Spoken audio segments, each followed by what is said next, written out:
In this world, there are two types of people. One is the delusional ones who think they are number one, and two are those born knowing they could never be ordinary. And this young man was always sure he was the second type, born to be the main character, all stemming from the word ego. The truth hurts, so people seek illusions. But Singu was still engrossed in the girls on TikTok every day. He should have been a player, but for 10 years, Singu has just stayed at home. The only job Singu's mother gave him was to wake up and take out the trash. But the biggest piece of trash, which was him, was still lying in the middle of the room. Seeing he would not get up, Singu's mom peeked her head through the door. It felt like she was about to break the door down. She walked in with a steaming hot iron spoon. "My unemployed 26-year-old son is so busy today, huh? What could be more important than chores, you bum?" Singu got scared, grabbed the trash bag, and ran for his life because if he stayed another minute, the thing being thrown out would be him. On his way to take out the trash, Singu sighed. Even though his mom scolded him every day, he knew she loved him most in the world. Bang, bang. Suddenly, some rich family was setting off fireworks in broad daylight. It startled Singu. He immediately went online to check the latest news. A headline caught his eye, making him exclaim, "I knew it." 10 years ago, a strange thing suddenly appeared out of nowhere in the sky. People called it the Sky Castle. Since then, the Sky Castle has always been a hot search topic. The Sky Castle has two very strange characteristics. First, it can float in midair without any support, and second, no one can get inside it. Helicopters, drones, any flying technology. No advanced technology could land on the surface of the Sky Castle. They would just pass right through the castle. According to experts, this castle does not seem to be an illusion, but exist in a different dimension from Earth since the Sky Castle appeared. The world was in an uproar. Everyone wanted to uncover its secrets, but no one had succeeded. Until one day, those chosen by the castle were reborn as players. These players could fly with their own wings and were accepted by the castle to enter inside. The chosen ones were sent to explore the castle's grounds where countless strange monsters lurked below. There were mysterious energy traps and dungeons. A special army dedicated to conquering the Sky Castle was formed, and they were the ones who possessed special energy among the chosen. However, Singu was not one of them. The thought that 15 castles had appeared and he did not even have a single wing feather drove Singu crazy. Singu was certain that the castle system had made a mistake. If it chooses special people, then why is he still here? Even so, Singu held an ironclad belief that one day he would get his own wings, despite his mother's scolding or being dirt poor. Still, Singu knew he should find a job. He could not starve to death just waiting to become a player. A can fell from somewhere towards Singu, and he got annoyed seeing some rich brats. They were showing off a drink that could supposedly help people grow wings. The two were discussing the fireworks from when someone just cleared level 32, unaware that a bitter young man was cursing behind their backs. Singu gently dropped the can, then with all his might kicked it hard. The can shot straight into the sky like a rocket, startling the two young men. Singu watched with satisfaction, thinking that at least this can could get close to the Sky Castle. Suddenly, something fell back down, making Singu curious. He strained his eyes to see, and unexpectedly an angel was falling. Singu could recognize that this girl was a player who had retired and been discarded by the castle, but he would not let her fall flat on her face from such a height. Singu calculated and estimated that the girl would land on this building. He immediately dashed towards that building. Ignoring the elevator, Singu ran up the stairs, kicked open the rooftop door, and saw the girl's head upside down. Singu gritted his teeth and jumped. The force from his feet shattered the floor tiles as he launched himself towards the free-falling girl. The thing is, since birth, Singu had been stronger than ordinary people without any training. When he was still in diapers, he lifted a washing machine. In school, he accidentally broke a door just because he could not control his strength. Singu's parents found a martial arts class for him to help Singu learn how to use his power, but no place could keep Singu for a month. He went to Taekwondo and punched the teacher's face in. He went to learn Japanese swordsmanship and broke all the weapons. When he tried judo, Singu lifted his master and spun him around for several minutes until the master had to retire. "Singu, my boy, you do not need to learn human skills because you are already a monster." Since then, Singu always thought he possessed a special power, and when the Sky Castle appeared, Singu thought his time had come. However, 10 years passed, and he still did not have his own wings. And right at this moment, Singu was certain that this was the fateful moment of his life. No player who retired from the castle ever survived, because if an ordinary person saved a player, it was no different from suicide. But Singu was different. He was no ordinary person. The female player opened her eyes when she felt someone holding her. She was in Singu's arms and was about to say something when he told her to be quiet. Singu's 2 feet landed on the ground, but it did not stop there. The reaction force combined with gravity pressed down, making Singu grit his teeth. It seemed he had just landed in a sinkhole. Sure enough, 3 seconds later, the hole collapsed. The two of them just kept falling, not knowing when they would stop. Here. They stopped after the recent tremor and were still alive. Looking at the stammering girl in his arms, Singu spoke in a CEO-like voice. "Oh, sorry, let me put you down." The girl thanked him profusely for saving her. She herself did not think she could have survived. But where are we? Hearing this question, Singu guessed that players do not always know everything, but he also did not want to be buried alive, so he tried to find a way out. Singu stepped forward powerfully, about to throw a punch. But a sound echoed from somewhere. "Bram, Bram, the open-world agent has been activated. You have been luckily chosen for the Underground Player Challenge. Clean up the White Wing Cemetery." To become an underground player, for the player girl who was just discarded by the castle, this was nothing less than a chance for revival. But when the two asked again, the cave fell silent, as if nothing had happened. Singu scratched his head, breaking the awkward atmosphere. "Maybe we should talk about this later. First, let us introduce ourselves, shall we? I am Singu." He confidently showed his personality, stating he was a 26-year-old unemployed man, despite having a college degree. Contrary to her usual attitude, the girl was astonished that Singu was just a civilian. Because what normal person would be crazy enough to go to the rooftop of a building, jump high just to catch a girl, and then get stuck with her in a hole of unknown depth? Faced with the girl's shock, Singu patted his bicep and winked. "I am strong, you know. I was born to be a player." The girl shook her head in disbelief. Of course, some people were born to be players, but that only happened when they received some basic elements, for example, wings to be able to fly. In short, to become a player, humans need to be supplied with mana by the Sky Castle. Singu was like a blank slate. Until now, he thought mana only existed in fantasy stories made up by crazy people. Unbelievable. The player's abilities come from magic. That is a secret. The girl signaled to Singu, then activated her divine eyes. She confirmed that Singu had absolutely no mana in his body because her insight ability was top-notch. So it could not be wrong. Singu thought for a moment. So the girl was surprised because Singu was 100% a normal person, yet had such monstrous strength. But what was so strange about that, even if humans do not have mana, they can still possess extraordinary power? The girl nodded in agreement. It is just that the appearance of players changed the concept of strength. In short, the girl had met the Superman of her life who caught her as she fell from the castle, and they both fell into an unknown place. And now they have the challenge of becoming underground players. The girl sighed. Whether they were underground or public players, she did not know, but she was certain of one thing. This place and the Sky Castle were definitely connected.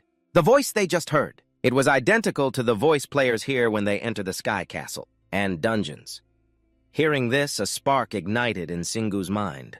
Although Singu could not become a player of the Sky Castle through the front door, but he could go through the back door by using his God-given strength to conquer this mysterious place. After all that chit-chat, the girl forgot to introduce herself. "I have joined the White Wing Guild of South Korea. I am a merchant level 219. You can call me Su Arin. 22 years old, younger than you." Singu's mouth twitched. How could that innocent face utter a sentence so hurtful to an old man like him? Although she was only 22, Aaron had already reached the 32nd dungeon with other members, but she was knocked out of the castle by a massive bomb attack from the boss. Aaron thought she was a goner, but she was caught in Shingu's strong arms. Aaron told herself she had been given a second chance to become a player thanks to Shingu, but she still thought she had actually died, because Aaron had lost all her power after that fall from mid-air. But during the process of Shingu saving her, Aaron thought that some special condition had been unlocked. Shingu had the potential to become an underground player, while Aaron could be reborn as a supporter. At this point, Aaron was sobbing. "I still can't believe I'm alive. I really thought I was a goner." Sob. With eyes shining like headlights, Aaron volunteered to dedicate her life to repaying Shingu for saving her, which gave him goosebumps, but Aaron didn't say it without thinking, because it seemed she had been reborn as Shingu's supporter if they cleared this dungeon together. Shingu nodded he was fine with whatever, and Aaron obediently accepted this condition. Seeing Aaron's optimistic attitude, Shingu screamed internally. If he had lost all his power like Aaron, he would probably have gotten depressed. Aaron was very happy to work with him, and the two quickly became more open with each other. Shingu thought a dungeon was a place full of lurking dangers, but the two of them had been chatting for a whole hour, and still hadn't been attacked by anything. Aaron was more experienced, so she knew the first room of a dungeon was a waiting room so monsters wouldn't attack players. This was a time for them to check out the dungeon and the items they had. Welcome everyone to Teacher Aaron's lesson on dungeons. Not every dungeon is like this. This is a hidden world, and the rules of dungeons might be different from the castle, so what Aaron said might not be accurate. Aaron just kept rambling on. But Shingu had already seen something that awakened the beast within him. No, I think you were right about this dungeon. In the cave ahead, growling sounds echoed along with glowing red eyes peeking out from the endless darkness. In front of them were 5 monsters with their mouths open, just waiting for them to come out to ask for a piece of meat. Instead of actively hunting, they were just waiting there. There must be some kind of rule here. Aaron seemed surprised that Shingu could see inside this pitch-black cave. She guessed he had a 6th sense for those monsters. Shingu was even more surprised. Was that really so unusual? Looking at Aaron's face, he knew this was definitely not normal. Only peeping Toms would have a skill for spying on people in the dark like this. With the experience of a top-tier player like Aaron, she felt she needed to be wary of Shingu. But if Aaron was destined to be Shingu's supporter, then she had to know what special abilities he had and from there, help him become a player. After clearing her thoughts, Aaron returned to her normal state. "Haha, it's nothing. I was just surprised that you're getting used to the dungeon faster than normal." Shingu laughed, of course. He had been preparing for the moment he could enter a dungeon for 10 years now. "So what do we do now? Can I just charge straight at them?" This time, Aaron let Shingu do whatever he wanted because this dungeon was probably a competency assessment test for candidates like those universities, before becoming a player of the Sky Castle. Aaron also had to go through this type of test. Shingu nodded in understanding, feeling even more interested in the 2 words test. Aaron was also worried, not knowing if in this zone the monsters had the right to kill players or not, so she had to warn Shingu first. The monsters that Shingu could sense from a distance meant he could handle them. Basically, there are many types of monsters. It doesn't matter about skill or talent when dealing with them. Shingu could get overwhelmed, so he needed to be careful. In the meantime, Shingu had begun to observe the group of monsters carefully. Then he tore a piece from the corner of his shirt and wrapped it tightly around his hand, ready for battle. Aaron was still muttering reminders for Shingu to be careful because she had lost all her abilities as a healer, so Shingu needed to avoid injury as much as possible. Shingu cracked his knuckles, his face full of competitive spirit as if he wanted to butcher all 5 of the monsters out there. Sounds easy enough. Aaron nodded temporarily, stopping her nagging to let Shingu get to work. Who knew she only looked away for 5 seconds and Shingu had already shot off like an arrow. The moment he lifted his foot, he was immediately in front of the 5 monsters, causing their jaws to drop. A wolf-like monster bared its fangs and spoke. "Grr, this human looks juicy." Aaron realized there was something unusual about this energy source. She immediately signaled for Shingu to stop. "Those are werewolves. They're at level 50, but why would they appear in a test dungeon?" The werewolves had started to attack Shingu. Aaron had no choice but to scream for Shingu to run. She blamed herself for not calculating carefully, putting Shingu in danger. A loud roar echoed. Aaron timidly opened her eyes to see if Shingu had been smashed to a pulp. Who knew the thing smashed to a pulp was the werewolf's jaws, while Shingu looked like he was thoroughly enjoying giving them a beatdown. Aaron was frozen in place, enjoying Shingu's performance. Shingu used his bare hands to rip off one werewolf's head, then punched another's face in. One werewolf lunged forward with its claws, but was sent flying into the wall by Shingu. There was one last werewolf. The scene was so violent that Aaron didn't dare to open her eyes. The last werewolf was also done for. Shingu confidently dusted off his hands. "Why did you tell me to stop earlier?" asked back. Aaron hesitated. She didn't think Shingu would be that intense. Aaron cleared her throat, preparing to explain something even more important after defeating the monsters which was looting them. All the monsters they encountered in the dungeon carried some kind of treasure with them. Shingu simply needed to take it, but he had to remember one thing: only those who contributed the most to defeating the monster had the right to loot it. Shingu gently flexed, "But I was the only one who killed them." Aaron nodded, setting this case aside. Usually there are 2 types of treasures dropped from monsters. One is money and the other is a type of stone that can grant mana abilities, specifically a monster's seed. But Shingu was only interested in the money, not knowing if it was calculated in won or dollars. Aaron confirmed that the dropped money would be based on the USD exchange rate. Shingu was stunned. No wonder players drive fancy cars and live in mansions. Aaron coughed dryly. There are people with wings and people with the power of superheroes. So it's not strange for monsters to carry money with them. Stop arguing about money, because the monsters sometimes even carry a solid gold nugget with them. But it's very rare to encounter it. Shingu found it strange. Because wouldn't money dropping from a monster's corpse cause inflation? Exchange rates, serial numbers? These things all gave Shingu a headache, but Aaron advised him to just turn a blind eye because the thing Shingu needed to care about was the monster's seed, because it was more valuable than that money. You could say it's priceless.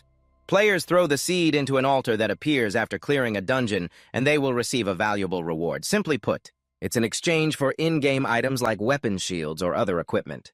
Shingu had to admire Aaron's incredibly easy-to-understand explanation.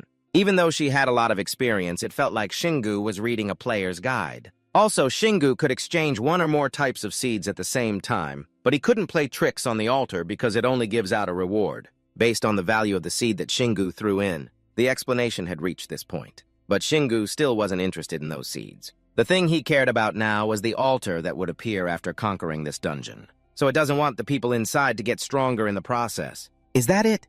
Aaron nodded. Although she didn't want to, she had to admit this harsh reality. The more she interacted with Shingu, the more Aaron felt he was exactly her type. Handsome, super strong, and smart, too. Getting back to the explanation, their starting point was a test dungeon. So they wouldn't get anything from the dungeon, neither rewards nor level-ups. No matter how many monsters Shingu defeated, it wouldn't help him gain any skills. Only when he entered a real dungeon could Shingu level up after clearing it and meeting the altar. Shingu started thinking again. Previously, Aaron was at level 219 from mana, strength, and many other stats that make up a player. If a player doesn't have a high level, they can't enter high-level dungeons. Aaron didn't think she needed to explain how to level up anymore, because the only way to get stronger is by proving oneself. Many players were slow to understand this, so they saw the Sky Castle as nothing more than a game they used to play all night at internet cafes. The dungeons were no different from a test, and the players would not be acknowledged. By just answering one question at a time, of course, these kinds of players would not last long in the castle just thinking about the monsters. If he thought of them as part of the dungeon, Shingu would find it easier to understand. At this point, Shingu asked Aaron back, "So what is the most important way to loot items?" Aaron continued her explanation. "Looting money is too simple. Shingu just needs to land the finishing blow on the enemy. This is called a cash grab." Shingu warmed up his shoulder joints. The werewolf's skull exploded when he used his fist, and so Shingu tapped it lightly to finish the werewolf off. And a stack of dollar bills flew out. Shingu held the stack in his hand, each a $100 bill, but it appeared in a test dungeon while this amount of money was equivalent to the price of snow currency at the castle. Who would complain? Shingu quickly stuffed the money into his pants pocket and moved on to collecting those seeds. Aaron sighed. It is best not to think too much about it. Just face it head on. After Shingu took the money, the monsters without seeds would return to dust absorbed by the dungeon. But almost all the monsters had seeds, so Shingu did not have to worry about this issue. However, the way to get the seeds was different from getting money. Shingu had to land a finishing blow on the monster's body. Shingu was surprised even looting requires effort. Wait a minute. Does that not mean I will not get anything if I do not destroy their bodies? Or let the other guys lose out too? Aaron nodded. Talking to a big-brain person really saves effort. Shingu snickered. If he did not distribute his power correctly, then he would not be able to get the treasure. This is getting more and more interesting.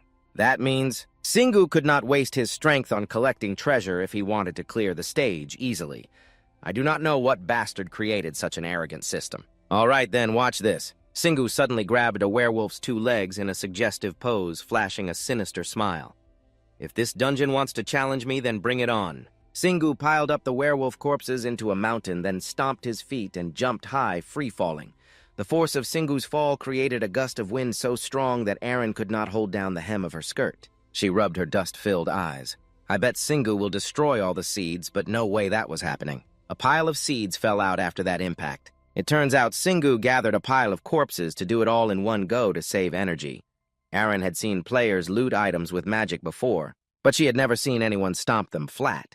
Shingu felt proud of his own intelligence. He thought with this he would be able to get into the real experience. The real thing, but no. There are a few specific actions that Shingu was required to do after clearing a stage.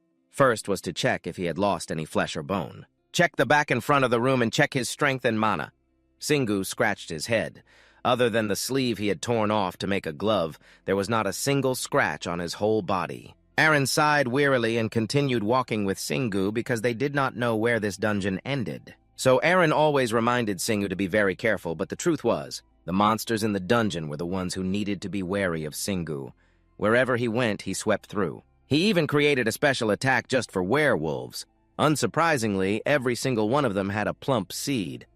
Aaron gave a forced smile because she was no longer surprised. Singu had just butchered 140 werewolves in just 3 hours. "Have you ever studied any martial arts?" Singu said, "Well, just the basic ones, like Taekwondo, Hapkido, Judo, and Kendo." 4 terrifying disciplines were just basic in Singu's eyes, leaving Aaron speechless.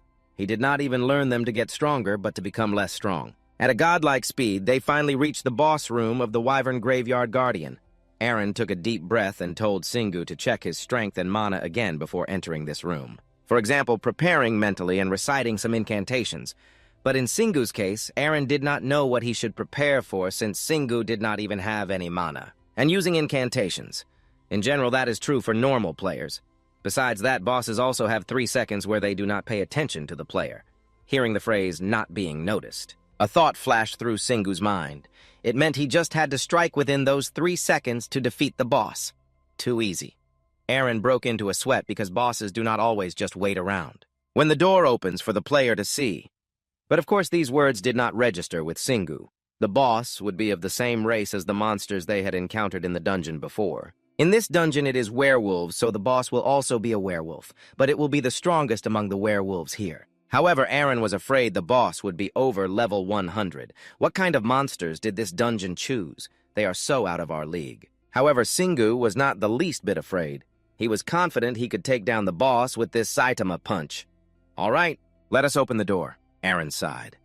Even if the sky were falling, Singu would probably still maintain this innocently optimistic attitude. She pushed the door open, feeling the same nervous fear as the first time entering a boss room. Even though a player could not be killed in the trial test, the suffocating feeling this room gave off was still real. Aaron pushed aside her negative thoughts because Singu had to pass this test. Some people could return to their normal lives after failing the first test, but she did not know what would happen if a candidate could not clear the world stage. This Anzen, even if Singu failed. Aaron hoped they could return and escape this dungeon. But what if they could not, and Aaron failed her mission as a guardian? With the responsibility on her shoulders, Aaron felt more afraid than anyone because everything had been going so smoothly, just like a dream. "Here it comes, thanks." Singu suddenly said that, startling Aaron. The door had been open for who knows how long while she just stood there dumbfounded. A huge mouth with a set of strong teeth lunged out. Aaron fell to the ground, her 2 legs trembling and her face pale. That is a level 100 giant dire werewolf. The dire werewolf was drooling as if it had rabies. While Aaron was still muttering, "No way," Singu had already charged forward. Compared to the boss, Singu was no different from a mosquito, but he was trying to take advantage of the first 3 seconds. Singu jumped very high, facing the dire werewolf. He shouted loudly, "I can fly, woohoo!" Then Singu threw a powerful punch and landed with the black werewolf's eyeball in his hand, juggling it like a ball. "So I can take a part of its body mid-fight, huh?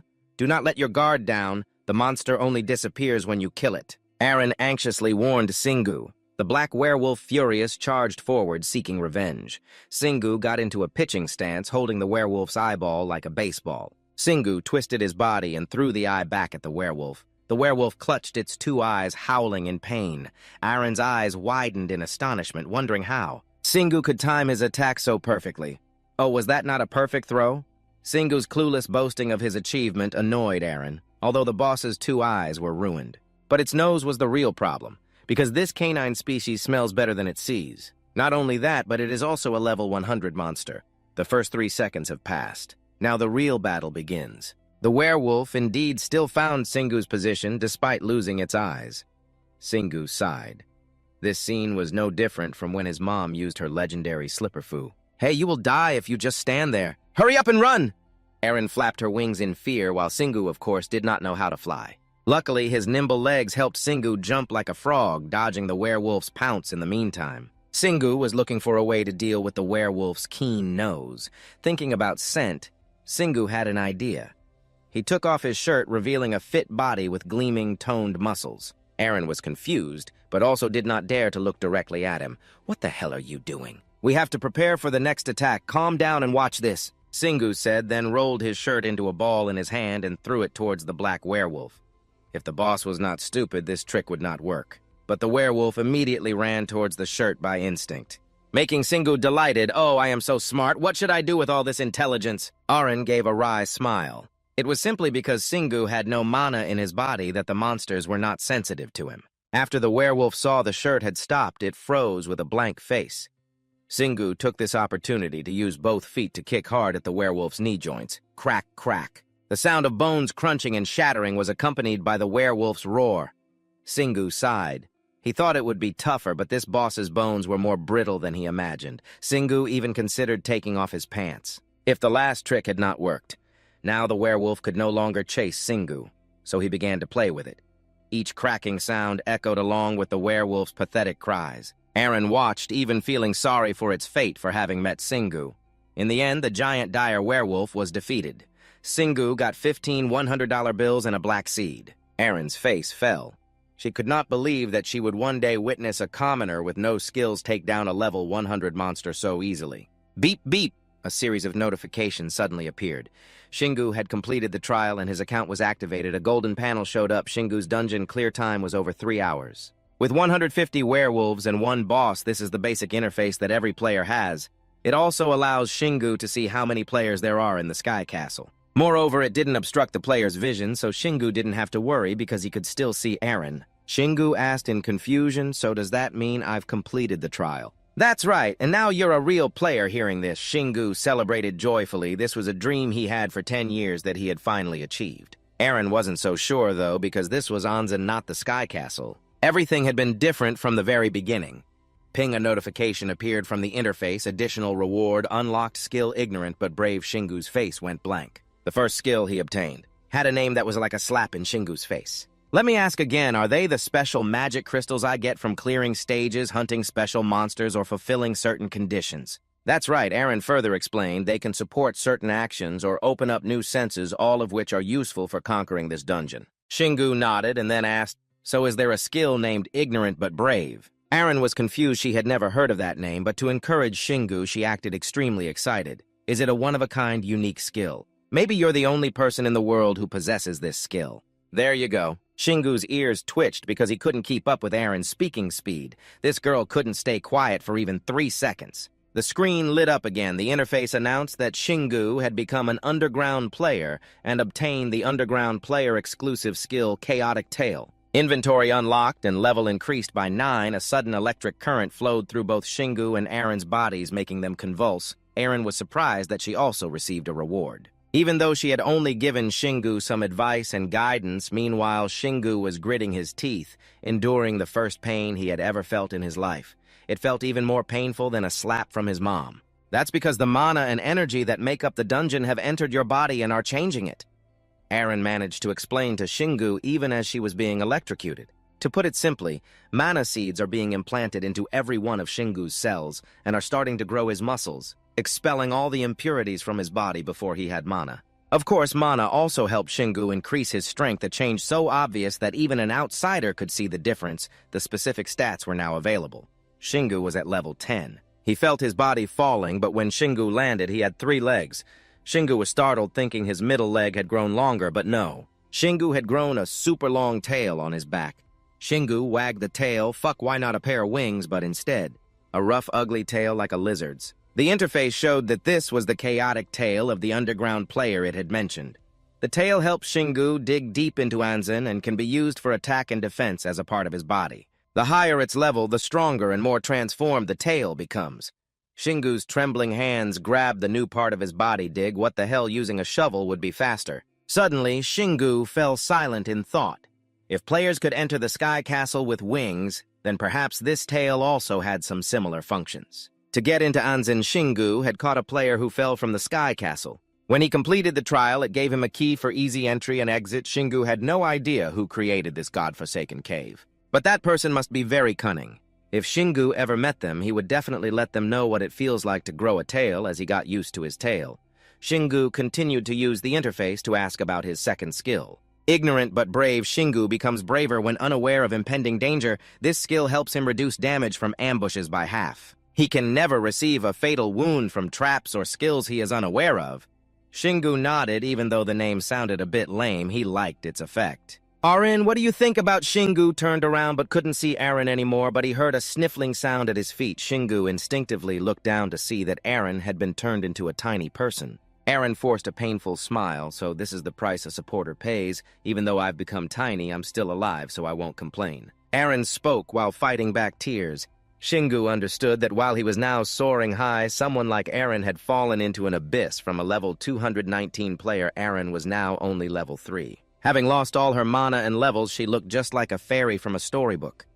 Shingu scratched his head and looked away. It's pretty dark in here. You know, if you cry, I won't be able to see it. Eren cried loudly to release her sadness. Then she returned to her usual self. Eren was still very grateful to Shingu for saving her life, but because she was embarrassed, she wouldn't mention what just happened again. Anyway, I'll still try to help you as much as possible. Maybe by doing so, I can get my original body back. Shingu nodded. At least Eren now had a purpose. The two of them quickly moved on from the topic. Moving on to Shingu's current status, Eren led him to a place they had always been curious about: the altar. The two stopped before a golden altar bathed in a dazzling light. Before they began, Eren briefly explained that with under 10 seeds, you could only get a few vials of skin serum or a map, but with over 10 seeds, you could obtain equipment like weapons. And armor, of course. The more seeds you use, the better the quality of the item. In some cases, players could even obtain items with special energy. Of course, you can't get the really good stuff from a test dungeon. Shingu thought about these items. Potions and maps would help Shingu during his dungeon exploration, and Eren's energy could heal him now too. Is there a limit to the number of seeds? Eren shook her head. She had never thought about this. Who knows what dark scheme Shingu was plotting as his eyes gleamed. No limit, are you sure? Eren felt like she had just handed a weapon to the enemy and hurriedly tried to stop him, but it was too late. Shingu poured his entire pile of seeds into the altar. Before Eren's stunned face, Eren screamed. Her scream echoed, belying her tiny form. What do you think you're doing? Shingu had just become a player, but he couldn't enter the Sky Castle to get supplies, yet he wasted all his seeds in a single use. Shingu asked naively, but can't you heal me? Isn't that enough? Anyway, it was already too late. The altar had accepted Shingu's seeds and started to activate.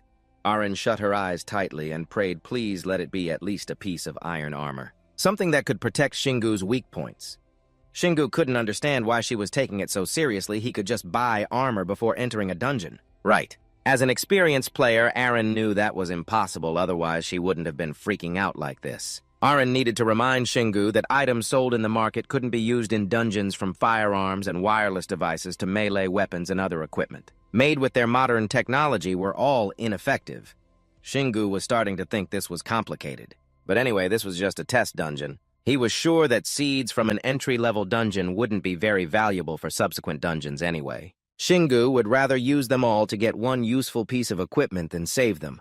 Eren thought it made sense, but that only applied to the Sky Castle. But this was Anzin, and they had no idea what could happen, although Eren knew that ever since Shingu decided to catch her as she fell from the sky, he had been living a life. There's no direction or plan at all. After all, his skill was ignorant but brave. Right, what did you just say? Shingu asked, irritably annoyed by the name of his one-of-a-kind skill. But according to Eren, the monsters in this test were already stronger than those in the Sky Castle. So it was possible that using just a few seeds could have yielded a good item. Shingu thought differently. If the test was already this difficult, then how hard would the level 1 dungeons be? Eren was at a loss for words, because she had never considered that the test already had werewolves. So the monsters in the next dungeon will definitely be even stronger.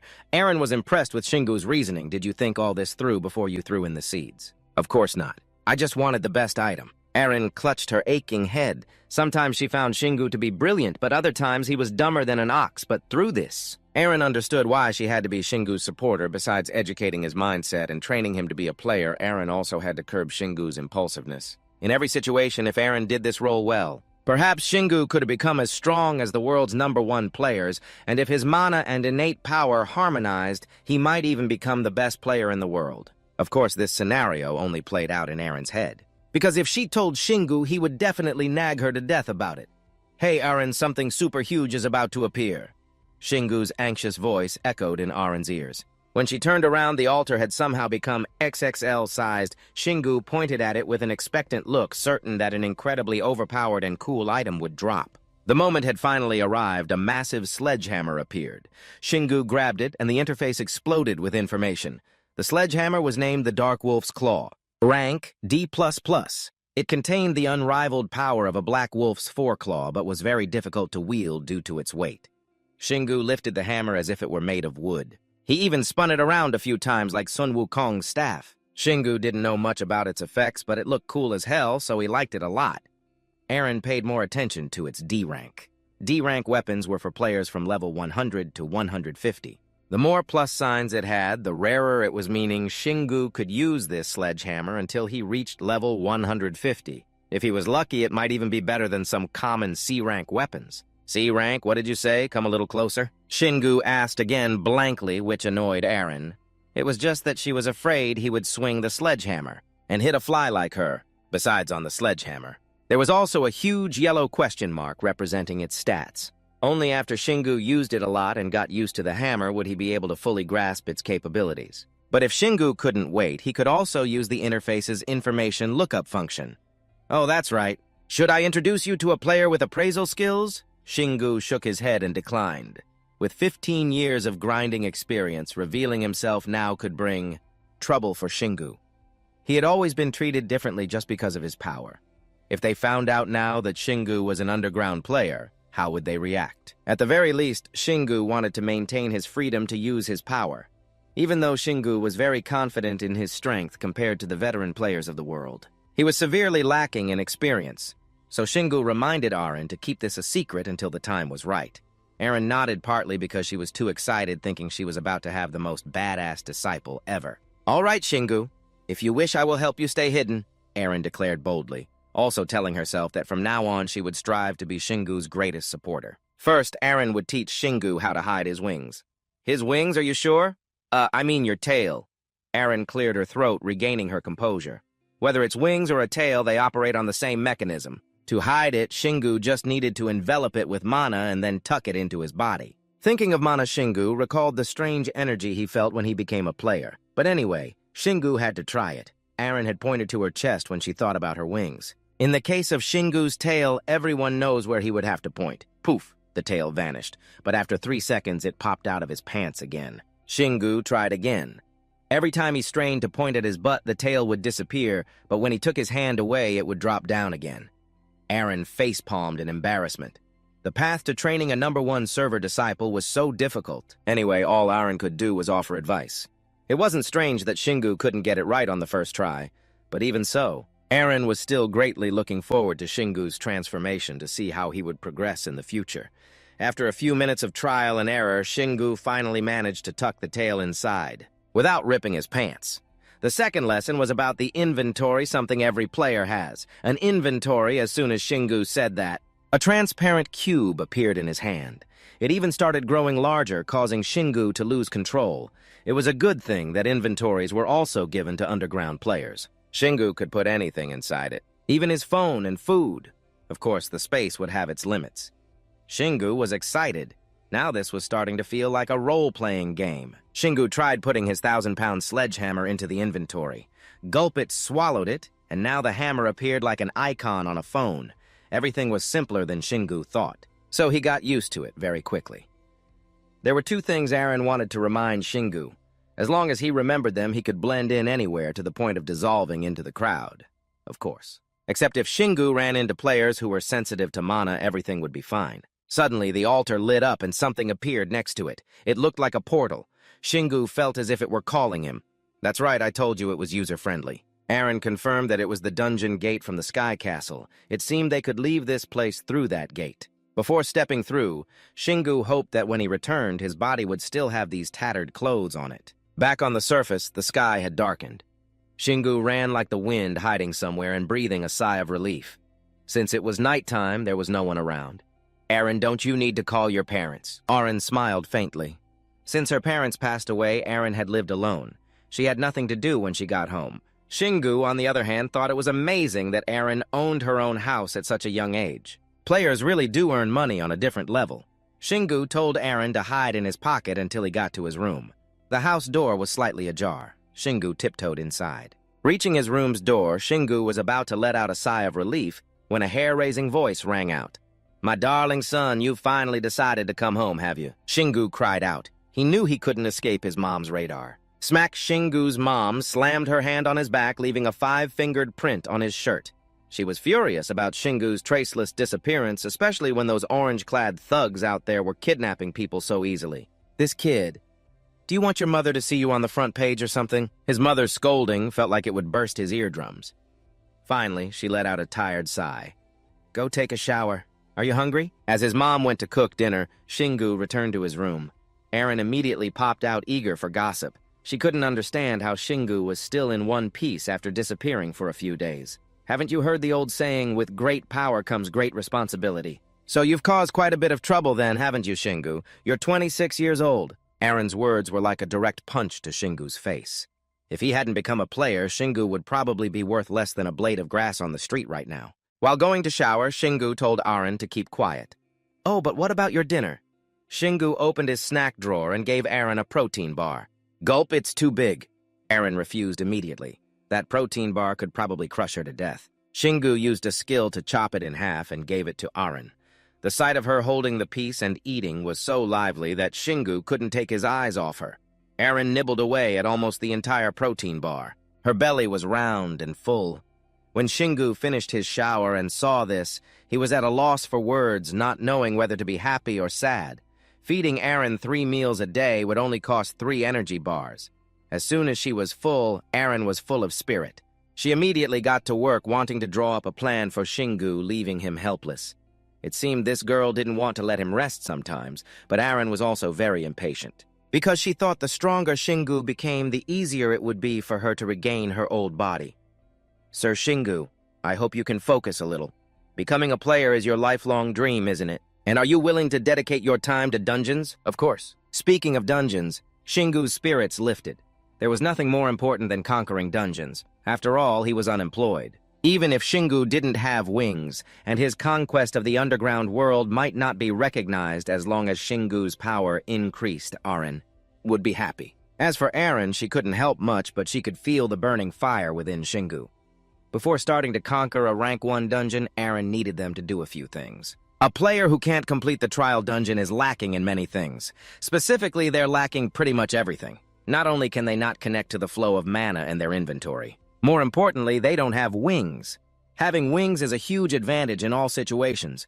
In most dungeons, monsters can't fly, so they lack mobility, compared to players equipped with wings. That's why players often choose easy dungeons to learn how to control mana and face the least risk of injury. Shingu listened and thought it made sense. Except for the fact that he had a tail, not wings. Just calm down, I haven't gotten to that part yet. Aaron signaled that a rank 1 dungeon was on a whole other level compared to the trial dungeon. The monsters would start being able to use their mana. Wait a minute, didn't the werewolves? In the trial dungeon, also use mana. Shingu's question annoyed Aaron because she was just speaking based on the theories from the Sky Castle, and forgot that things were completely different in Anzen. In short, Aaron just wanted to say that the monsters in a regular dungeon would be much stronger than those in the trial, which is why many new players spend months learning how to use mana and even how to combine weapons and mana. Even so, completing a rank 1 dungeon usually requires 10 well-trained players. To find other players, they usually form parties or run into each other. Shingu pouted.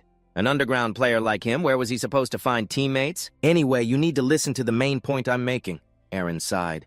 Just because you're an official player now, Shingu doesn't mean you can clear a dungeon by yourself. Level 1.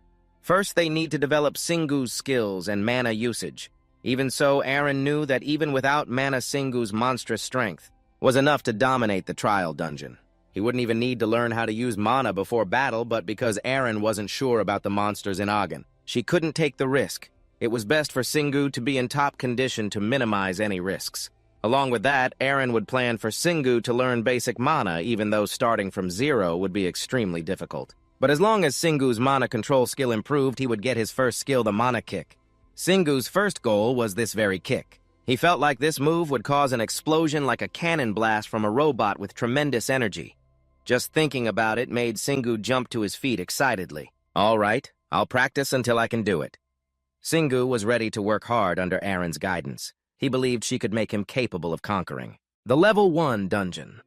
Although Shingu's attitude was very cooperative, Aaron was worried because it would probably take a lot of time and effort to train him, especially a musclehead like him. It would be too easy to just teach Shingu to control his power just enough to clear a dungeon which could lead to his downfall, but looking at his potential, she was sure he was special, more than any player she had ever met. Aaron couldn't apply the theories and methods meant for the players in the Sky Castle, but she believed that if she passed on her experience to Shingu, he would become insanely strong. His growth rate would even be faster than anyone else's. To Aaron, this was just like a character training game. It was incredibly interesting, but training goes hand in hand with rest. Aaron allowed Shingu to go to sleep. Singu looked at his single bed, wondering where Aaron was supposed to sleep. With Aaron's tiny body, he couldn't even imagine where she would bathe. So the two of them went to the supermarket and bought a dollhouse. Singu was stunned by the price. Not only that, but the supermarket employee also gave him a strange look. "For your daughter, I'm sure your niece will love it." After getting the new house, Singu went downstairs to watch TV to let Aaron bathe in peace. She couldn't believe the day had come when she had to bathe in a toy bathtub for a Barbie doll, but it was more comfortable than she thought. All she needed was some peace and quiet to soak in a tub like this. No matter how much noise there was outside, wait, was that a noise? Singu suddenly burst through the door, holding his phone, and rushed in.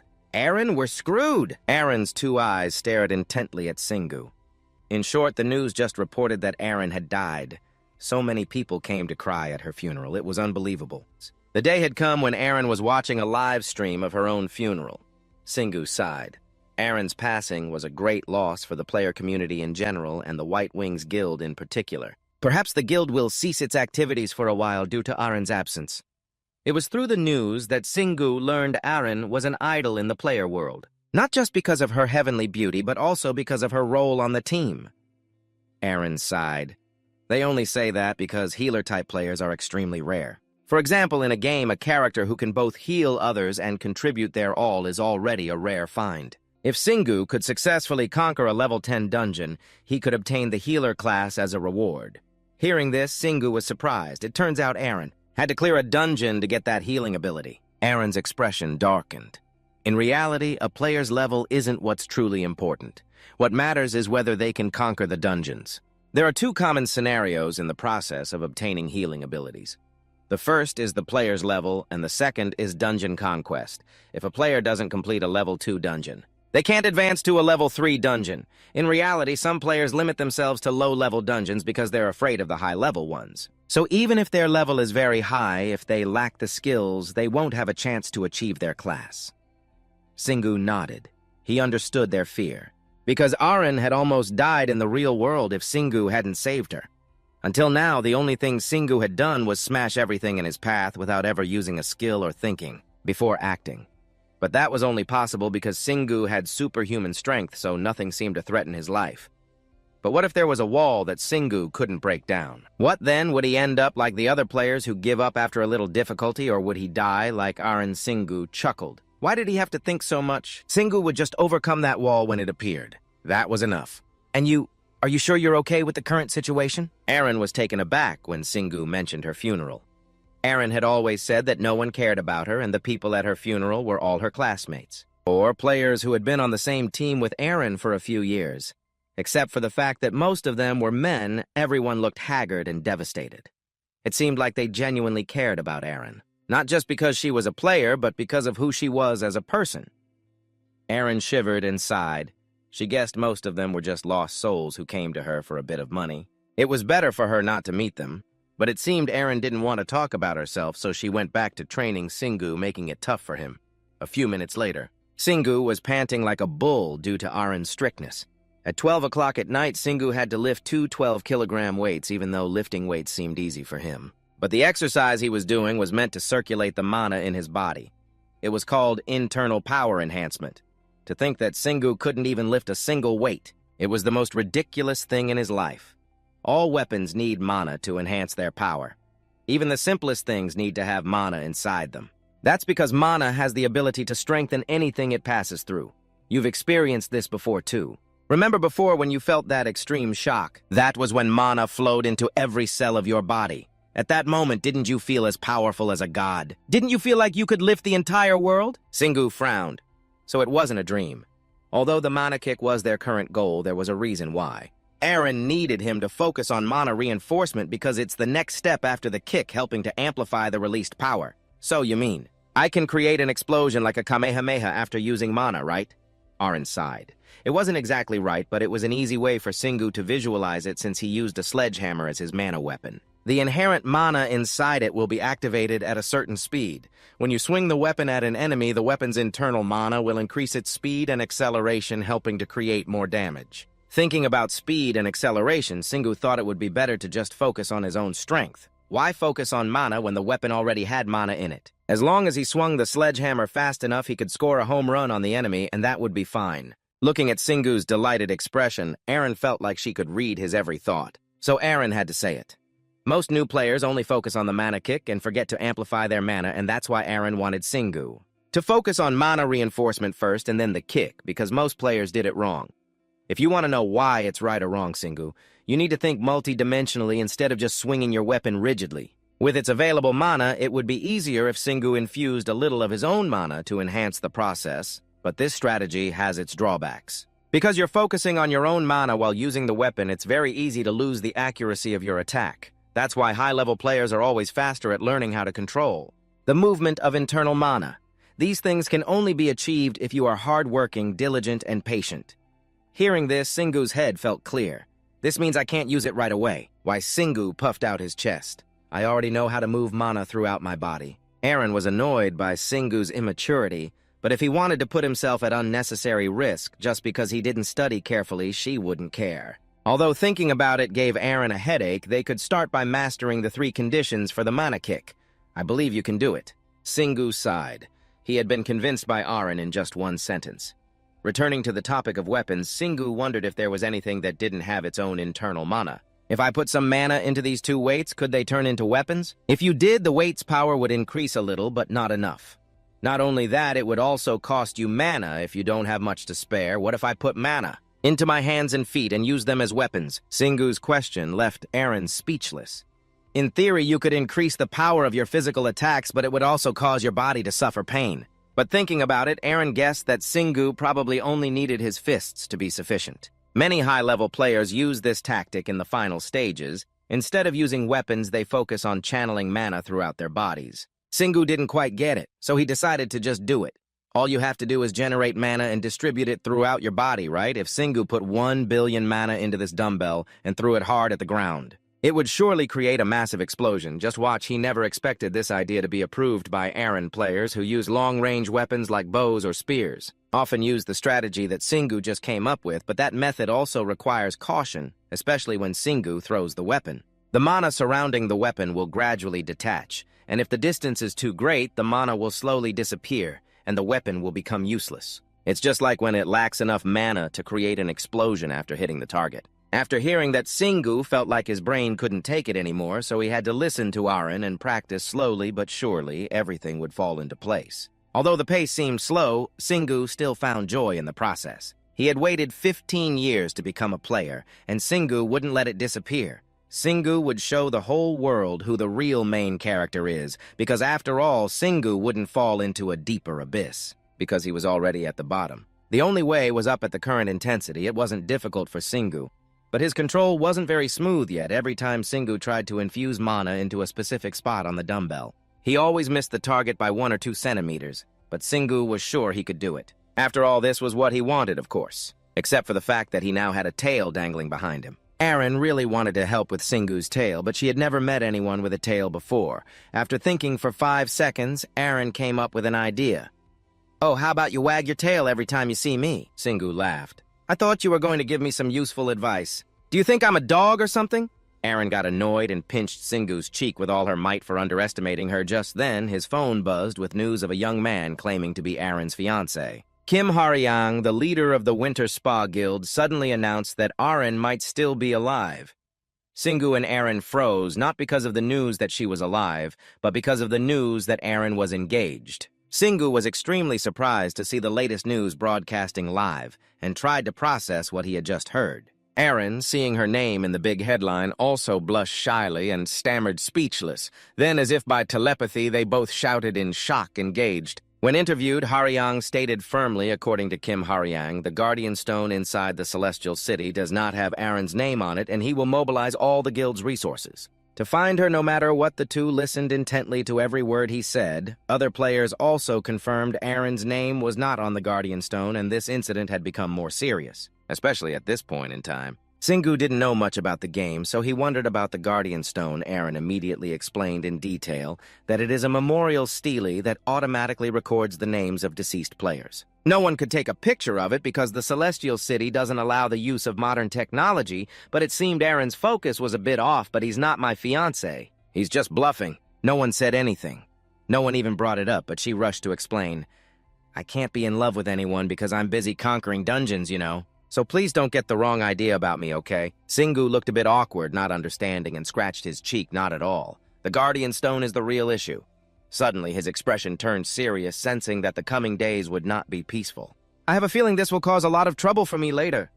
The conversation ended. After a while, it seemed they had gradually forgotten about that news. Singu was walking and thinking about something, looking very happy. Then he turned to start a conversation with Aaron. 2 weeks have passed in a flash. She also asked him about his training lately. Yes, let's see what you got. Singu excitedly showed off the achievements he had made. I learned 2 passive skills by being an unauthorized player in the tutorial dungeon. One is called Chaotic Tail, which proves I'm an unauthorized player.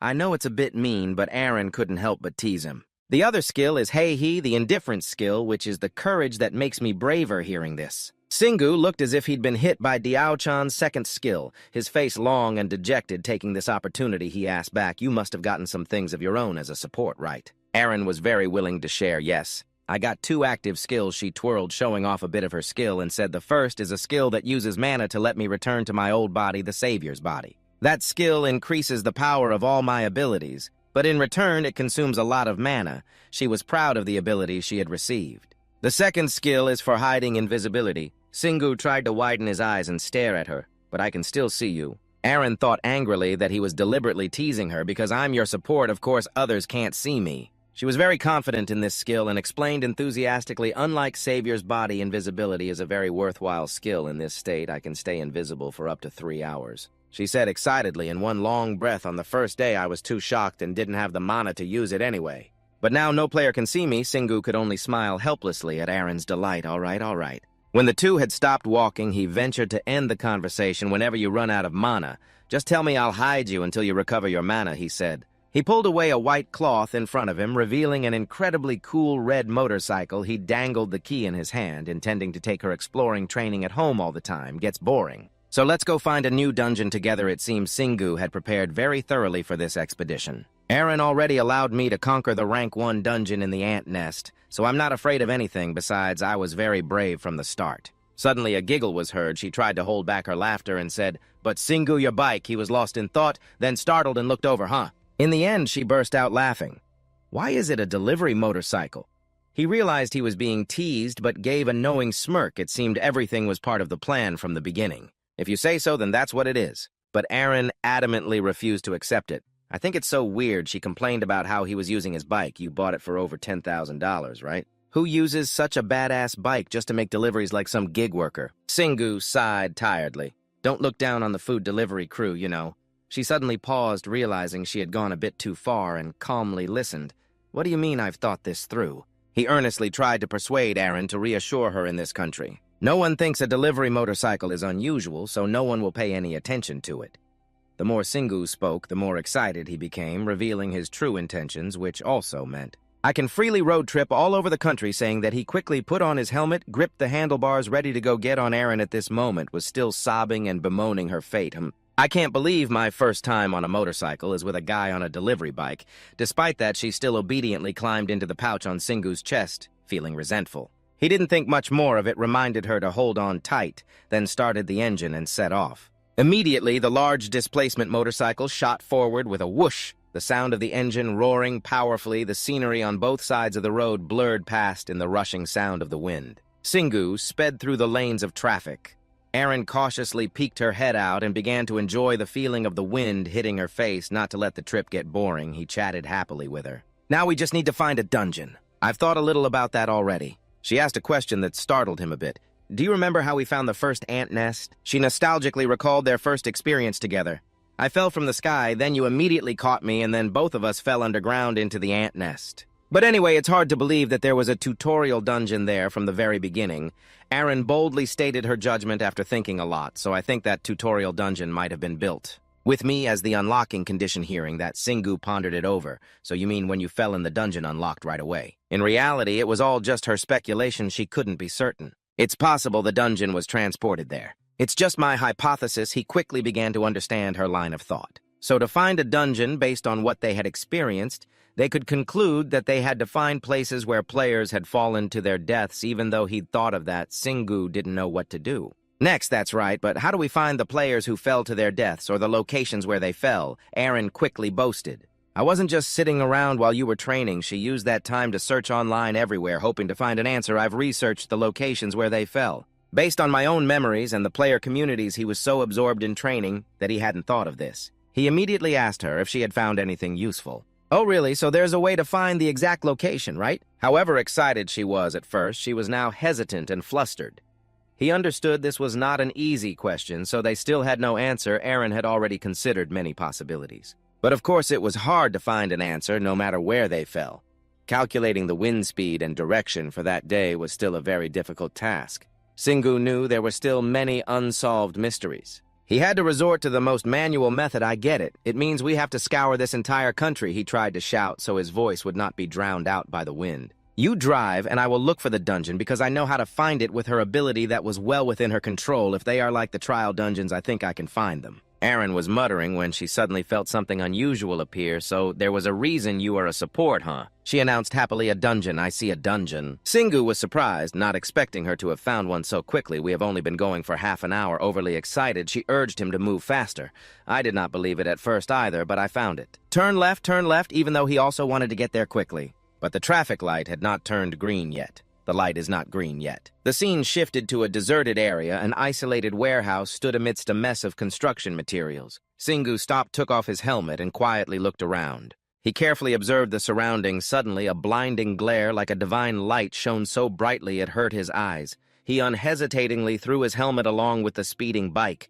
Causing a rather large and shocking explosion, Aaron was confused, not understanding why he did that. What if someone saw us? He immediately reassured her, not forgetting to ask how she had detected the dungeon. No one is here, so it is fine, but how did you sense it? Waiting, Singu, with his keen senses, realized something was strange behind them. He turned his head and saw a small, sparkling pyramid appear, beckoning them.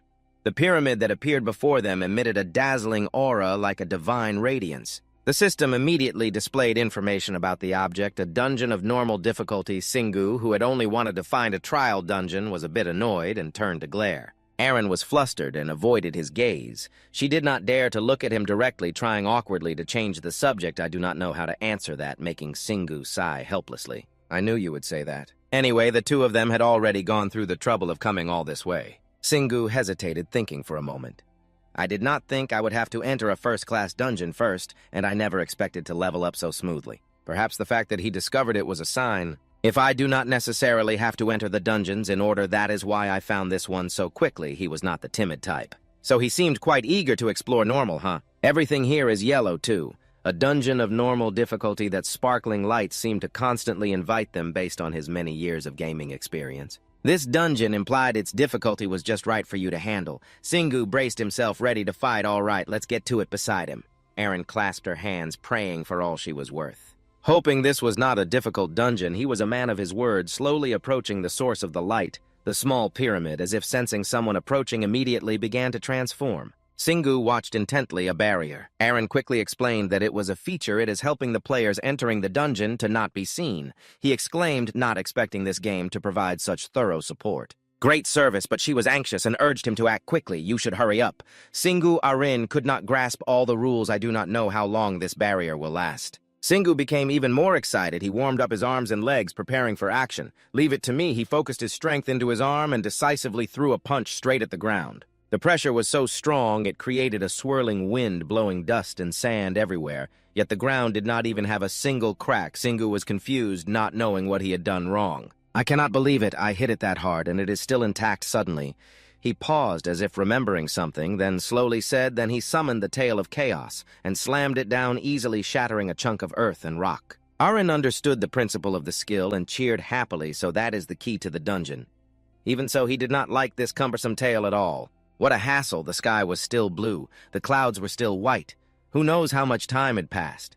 Singu wearily wiped the sweat from his forehead, looking at the small hole he had just dug and sighing. How much longer do I have to dig? As soon as he finished speaking, large cracks began to appear around the small hole. It finally collapsed into a huge pit, causing Singu and Arin to fall in before they could react. He saw a light at the bottom of the deep pit and was filled with hope. It is just like when I entered the trial dungeon, so the entry condition has been met. At that moment, on the ground where the two had been standing, a very suspicious centipede appeared.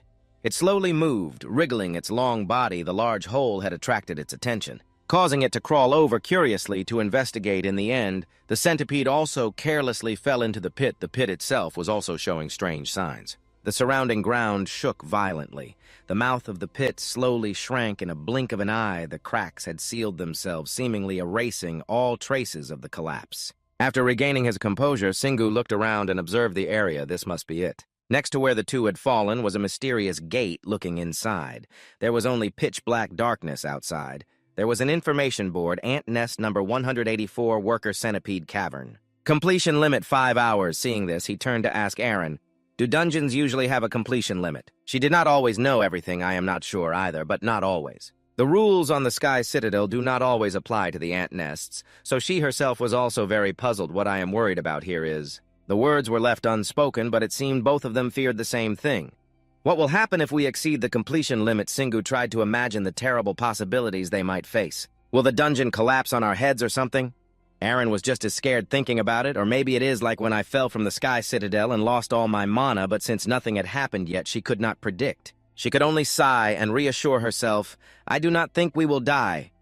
But it is better to be careful. When she saw the notification screen start the countdown, she urged him to act quickly. We have to hurry and try not to put ourselves in danger.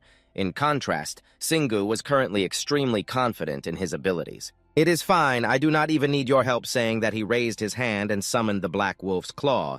Seeing this, Aaron grew even more anxious. I do not think monsters that applied debuffs would appear in the first dungeon, but you should still be careful. Singu, however, did not think too much about it, asserting that he could handle it completely. But this is not a first-class dungeon, it is a completely different one. She still warned him about the danger he was about to face. I am sure the centipedes have poison and you do not have poison resistance. Do not let your guard down. Singu, not understanding the seriousness of the situation, acted very arrogant. A centipede is still just a centipede. Aaron, feeling helpless, gave him an example to think about. What about centipedes that are 100 meters long and 1 meter high? He immediately avoided her gaze, scratching his cheek in embarrassment. Centipedes that big. Hearing that, she sighed wearily. This guy, anyway, as a support, she was even more worried since she could not guarantee she could help him. I have gained a few skills from being a support. But I do not have the mana to use them. I do not have any healing potions or anything either, so I will have to use my skills to heal you, but using detoxification against poison. Having to calculate things in advance made her realize there were many risks. I can only use it 2 times. In the worst-case scenario, it might not be strong enough to counter the centipede's poison. Singu did not seem to be listening, eagerly leading the way into the cave. What is the point of just thinking about it, right? Aaron could only give up and follow him. I knew you would say that. She nimbly settled into Singu's pocket. As usual, the two of them began their exploration. Let's go. Do not jump out of my pocket, okay? Even though I have not sensed any monsters yet. Aaron felt very puzzled and asked again, how do you sense them? Before he could answer, she was suddenly startled. Feeling a chill run down her spine, a very strange black figure appeared in front of them, making her scream in terror. Ah! Singu, with his steady nerves, quickly reassured his teammate, it is just a ghost. Calm down! She immediately covered her face, her voice choked with sobs as if she were about to cry. I hate undead monsters the most. He did not expect it to make her react so strongly. Is that why you screamed? Suddenly, the ghost began to speak slowly. You are a real person, are you not? Singu immediately noticed something unusual. It seems he is happy to see us. Aaron tried to suppress her fear and asked, excuse me, but could you speak a little faster? The ghost replied at the speed of a sloth. I am sorry, I have not spoken in a long time. At that moment, the ghost's form was gradually revealed in the light. Singu immediately questioned him. Are you really a ghost? Dangan's face, now with lifeless, glazed-over eyes, explained, I've already logged out, but I'm still standing here. Hearing this, he grew more confused and annoyed by the vague answer, logged out. Were you a player too? Aaron beside him widened her eyes in surprise upon hearing this. A player looking closely at Dangan's upper torso, she vaguely realized, logged out. He followed the source of the sound and found a girl in Shingu's pocket, so tiny. This made her a little annoyed at his attitude. Did the little one eat everything at your place? Shingu, who had been silent, suddenly tightened his grip on the black wolf claw, creating a soft sound, his decisive voice following suit fine. It seemed Shingu had thought it through, his eyes filled with killing intent as he raised his weapon to attack. Let's start with a test strike. Aaron, slightly panicked, quickly tried to stop Shingu. He also stopped and explained his reasoning to her. I thought it was a monster, since we're in a dungeon. Dangan, only now realizing Shingu intended to destroy him, panicked. Terrified, he yelled, wait, if you hit me, I'll really die. Shingu sighed in exasperation and replied, "You're already dead, aren't you?" It seemed he was afraid of truly being wiped out. So he still tried to explain, "I'll have a more vivid and spectacular death," but then, as if thinking of something, his eyes lit up. "So are you an enemy?" Dangan lost his composure from being constantly misunderstood and shouted in frustration, "I'm not an enemy! I've been waiting for someone to come ever since I woke up here. Someone to avenge me. Someone to complete my quest for me." Hearing this, Shingu was surprised to grasp the key point, a quest. The system immediately displayed a new notification. Dungeon quest discovered vengeful spirit of the Centipede Cave. Seeing this, he quickly focused and read the text carefully, a vengeful spirit whose title and spiritual body are trapped underground after logging out. As a player, he wants you to annihilate the centipedes in the most brutal way possible. Finally, the progress tracker updated, starting the counter for the quest status. Annihilate the centipedes in the cave, 0 out of 150. He now understood what he needed to do next, annihilate them, huh? But right after, the system offered a choice. Do you accept the quest? If you refuse, there will be a penalty. This made Shingu feel like the player was being forced to agree, a bit coercive. Piecing together the recent information, he came to a conclusion. So this spirit is here to give a quest. Aaron, having also understood, added, "Yes, it's a quest. As long as the reward is clear, a quest can be passed from one player to another." He suddenly realized he'd forgotten to consider the most important thing. What's the reward? According to her experience, they would receive significant benefits. It could be anything from artifacts and abstract concepts to assets and rights in the real world. Of course, there are special exceptions. In some rare cases, they can even wager their data profiles or mana. This information truly opened Shingu's eyes. Based on all that, Aaron could confidently make a judgment. "I'm sure this type of quest has a reward like that. It's all this vengeful spirit has to offer." He asked again to confirm Dangan's exact purpose for being here. "Do I need to complete the quest for you to be able to pass on?" But the answer was still incredibly vague. "I don't know." Suddenly, his whole body trembled. His hands clenched into fists, and he spoke in a choked voice, but perhaps Dangan had endured a great deal. So his emotions now erupted violently. "I really want to see those centipedes suffer. No suffer more than I ever did." Seeing this, Shingu frowned in annoyance. He glanced over, observing silently. Seeing his extremely gloomy expression, he could sense that things were about to get very troublesome. This type of character always causes problems in comics. He hesitated, wanting to just get rid of this obstacle and continue exploring. Should I just deal with him now? But I can't kill someone based on a feeling. Thinking again, he had only just begun his journey, especially since this was his first quest. To be sure, he decided to ask for Aaron's opinion. "What do you think?" Aaron, trusted by him, she seriously considered the matter. Finally, she cheerfully stated her opinion. "Well, we were planning to clear this dungeon anyway, so we should just take the quest." Although annihilate sounds a bit dangerous based on the system notification, Shingu thought it would be quite difficult. "Don't I just need to hit them really hard to kill them?" She tried to analyze it more clearly and accurately. "You need to deal significantly more damage than the enemy's remaining health." She quickly realized this first quest wasn't so easy. Although this increases the essence drop rate, it's much harder to execute. Shingu was in a difficult position, not wanting to back down from a challenge, but the requirement was quite high. "You can't just simply kill the enemy. But I need to deal just enough damage and then finish it with a powerful blow that requires more strength and concentration." Suddenly, Aaron's voice rang out, cutting through his thoughts. "There's a penalty if you fail the quest." She encouraged him based on the system's words. "You should take it on bravely, but there's also a penalty for refusing. So I recommend accepting the quest first, fighting a few centipedes, and then deciding whether to continue with it or not." Encouraged, Shingu felt a surge of strength filled with fighting spirit. "All right, I'll accept the quest." The system displayed a confirmation message. "You have accepted the quest. There will be a penalty if you fail the quest." Dangan, having achieved his goal, was moved to tears, happier than a new father. "Thank you." He looked at this reaction with a mix of helplessness and disbelief. "So he trusts me to complete it.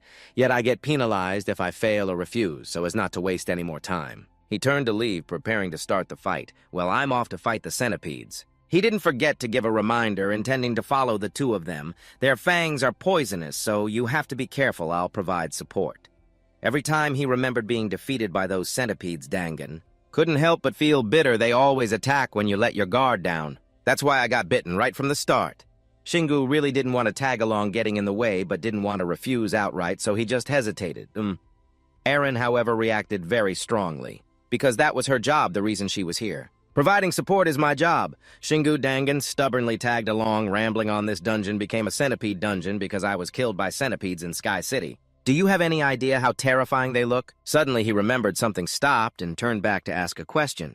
Hey, have you explored this dungeon yet? Dangan immediately froze up, feeling embarrassed, and could only stammer out his story, not yet. I waited in that room until someone showed up. I can't move anyway.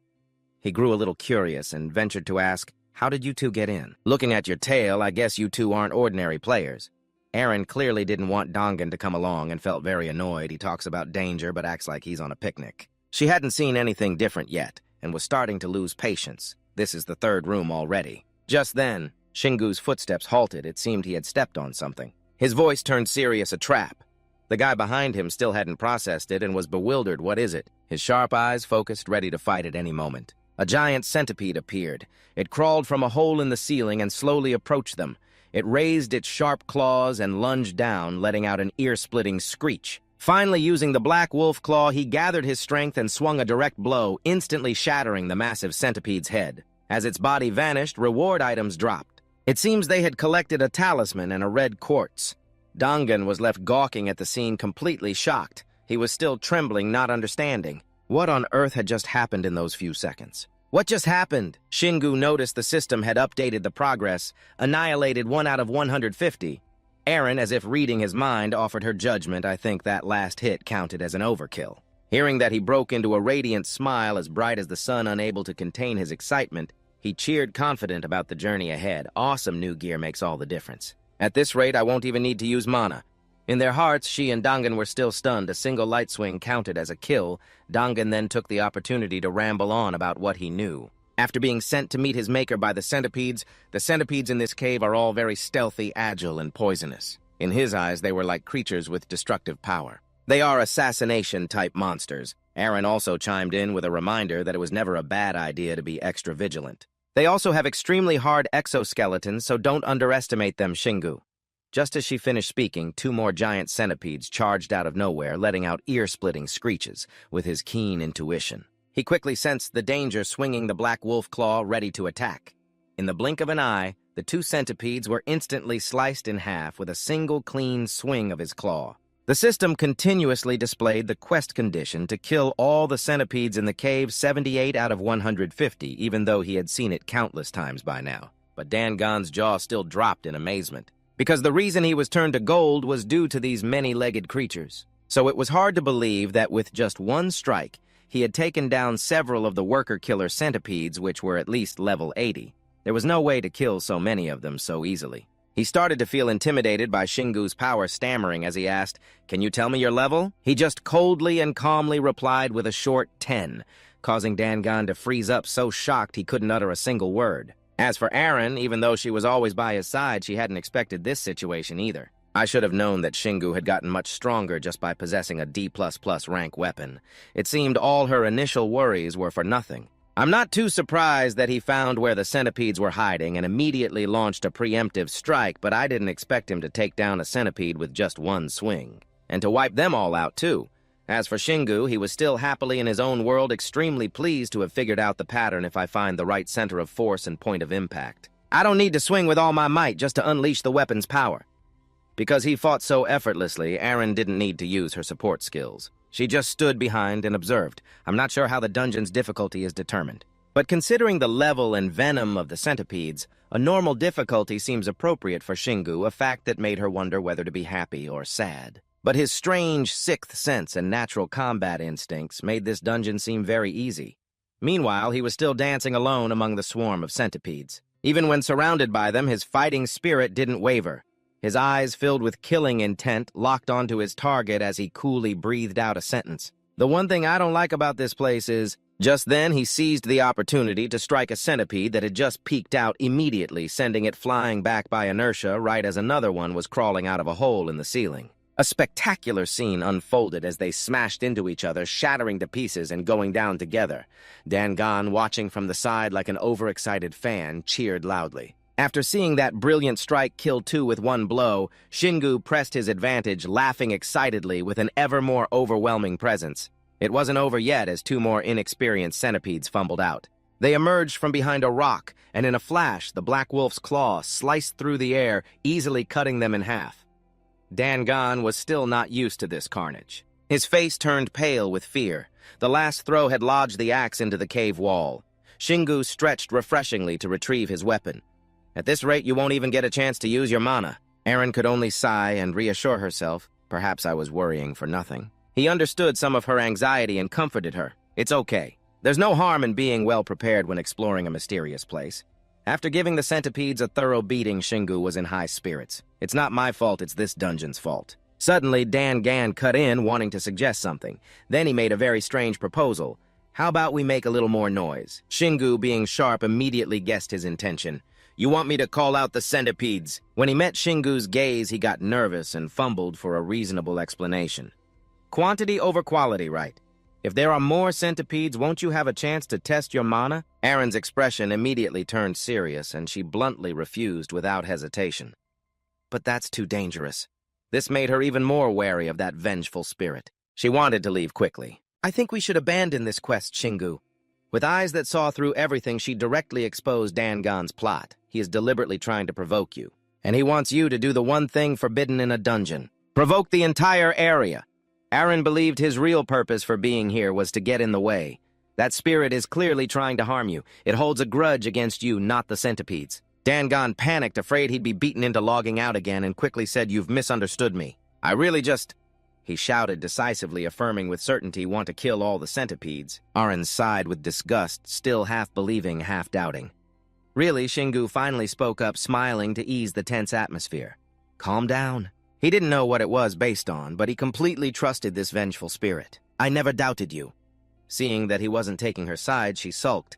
Shingu Dangan, seeing an opportunity, pressed on, trying to coax him with a few more words.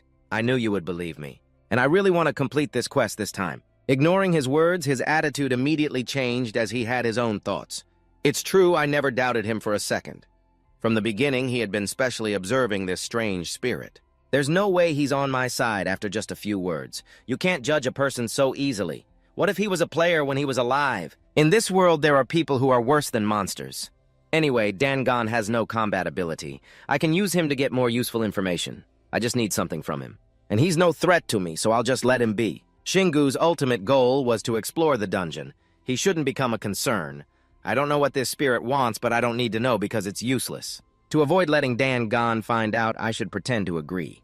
I have to do it his way. Since he had already started, he had to see it through. All right, let's do it. Aaron couldn't fully understand what he was planning. Oh my, you're so stubborn. Shingu no longer paid attention to her words and began to take a deep breath, then tensed his body and gathered all his strength to shout as loudly as possible. Ah, ah, ah. The sound was so powerful it created a wind like a Category 5 hurricane. It made Dangon so scared he was on the verge of tears. Next, Shingu channeled his strength into his two hands, gripping the Black Wolf's claw tightly. The axe was swung down with full force, lunging forward and extending its long handle. It slammed into the cave wall, creating a massive crack. Shingu once again roared and charged forward. Holding the axe tightly, he ran while tearing a wide hole in the wall. Dangon did not expect this situation. His whole body trembled and he couldn't form a sentence. What is this? Aaron was also shocked to her core, feeling that this was just too insane. The dungeon walls can be destroyed. Shingu ignored the world and continued on his own path of destruction, wrecking every corner. The centipedes, having lost their hiding places, swarmed out along with the rubble. Aaron was terrified. She worried that they would have a hard time escaping from here. The centipedes just kept coming. They had nowhere else to hide. Although Dangon was the one who instigated this, his courage had now dropped to zero. Why are you so strong and so reckless? She cut him off and quickly shouted a warning. Shingu, the centipedes are coming. He just gave a knowing smirk, feeling that the current situation was incredibly exciting. Not yet. Despite the centipedes surrounding him from all sides, he stood in a ready stance for the decisive battle. This still isn't enough. Once again, Shingu used the Black Wolf's claw to smash another worker-killer centipede. He dismembered it into many pieces. Shingu grinned with delight, just like a game of whack-a-mole. As soon as he finished speaking, he swung his weapon again, taking down a few more. It seemed Shingu was very enthusiastic. This is more like it. Meanwhile, Aaron was extremely worried. Be careful not to get bitten, he reassured her while attacking them. Don't worry, they can't bite me. She stood tucked to one side and saw the centipedes piled on top of each other with a look of fear. He just kept breaking the walls and killing all the centipedes that came out. The centipede corpses piled up more and more even before he had a chance to pick up the loot. Witnessing that scene, Dangon broke out in a sweat. He's not human for Shingu to be able to handle them all so easily by himself. He whispered to Eren, "I can't sense much mana from him, how is he?" She sighed softly and said slowly, "I also used to think that mana was the absolute factor in becoming stronger. Meanwhile, the more Shingu fought, the more excited he became. This is fun! Are other players always this happy?" He thought back to his past. "Because I was naturally strong since I was a kid, I was never serious in any physical activities, or rather, I couldn't go all out. If I slipped up, someone could get seriously hurt, so I had to learn to hold back my strength and endure first. Growing up, I could only release a little bit during practice. But that still wasn't enough. I just wanted to unleash my full power. And now, in this moment, Shingu was extremely exhilarated. I finally have a chance to do it. I can go all out, and no one can stop me." A radiant smile appeared on his face. "I'm so happy I'm not hurting anyone anymore." Eren suddenly spoke up, her voice faltering. "Shingu, look, there are 3 centipedes bigger than usual approaching." He turned around and saw 3 giant monsters staring at him. Dangan immediately gave a cold smile. "They're here." The attacking centipedes let out a terrifying screech. He observed them and then spoke up. "We were supposed to fight them one by one because the path was narrow, but now you've broken down the walls. We'll have to fight them all at once. That's what you call karma." That made Dangan laugh gloatingly.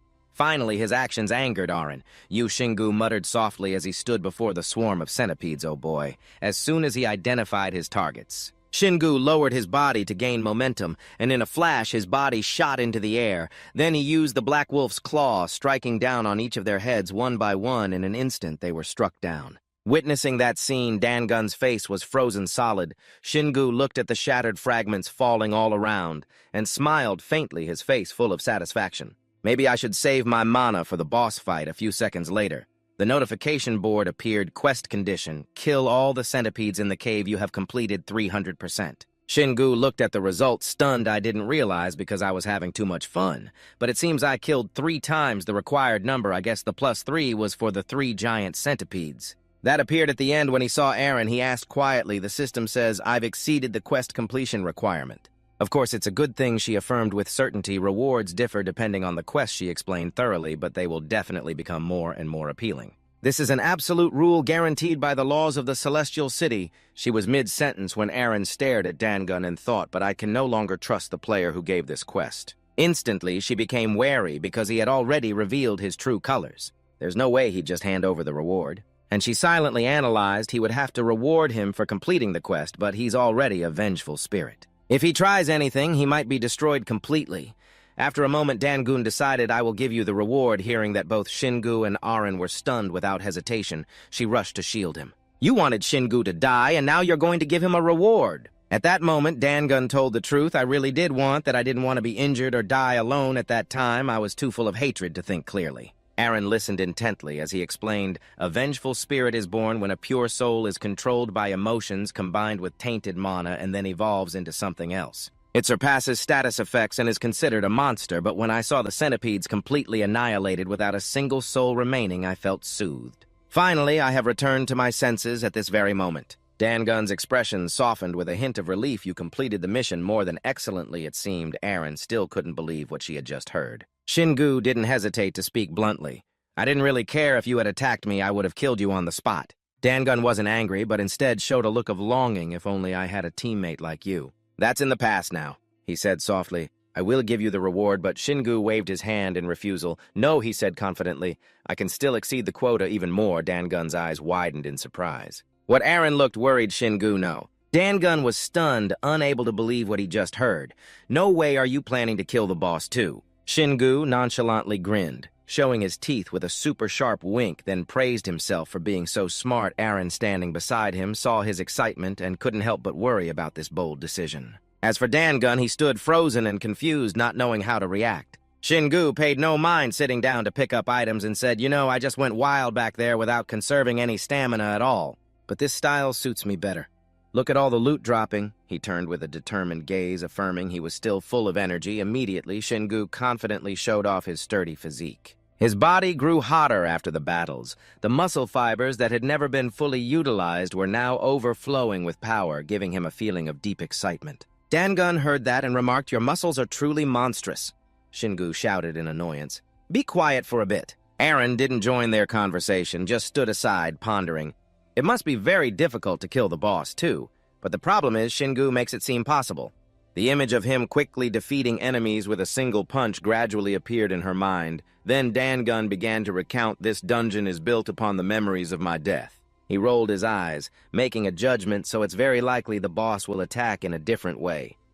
Shingu gripped the Black Wolf's claw curiously, a different way of attacking. Dangun emphasized the key point to note poisonous bones. The boss will take down opponents with poisonous bones spewed from its mouth when threatened, and it can also shoot poison from its tail like a laser beam. He rubbed his chin, imagining Godzilla. Is that what he means? Suddenly, Shingu seemed to have thought of something. Wait a minute, I conquered this dungeon without taking any poison damage because I didn't give the centipedes any chance to bite me, but what if it's poison gas? If I had entered the boss room back then without knowing this, then even if I didn't die, I would have been in extreme trouble. Dangun turned to add more details, but it has a warning sign before it attacks. You can definitely see it and dodge. Of course, there's also a chance the situation will be different from what I experienced, so be careful. Shingu listened silently to every word Dangun said, carefully committing the warning to memory. "Thanks for telling me," he replied quickly. "It's nothing," then gave an expectant smile. "I also want to see how you'll destroy them." Shingu's lips curled into a smirk, his expression full of excitement. "This is really fun. If I had beaten up this vengeful spirit from the start out of suspicion, I wouldn't have gotten any information about the boss, and I probably would have had to fight the whole swarm of centipedes at once. If he hadn't regained his sanity through the quest, he wouldn't have given me the reward," he grinned as an indescribable excitement welled up inside him. "This feeling is just like a game at this moment.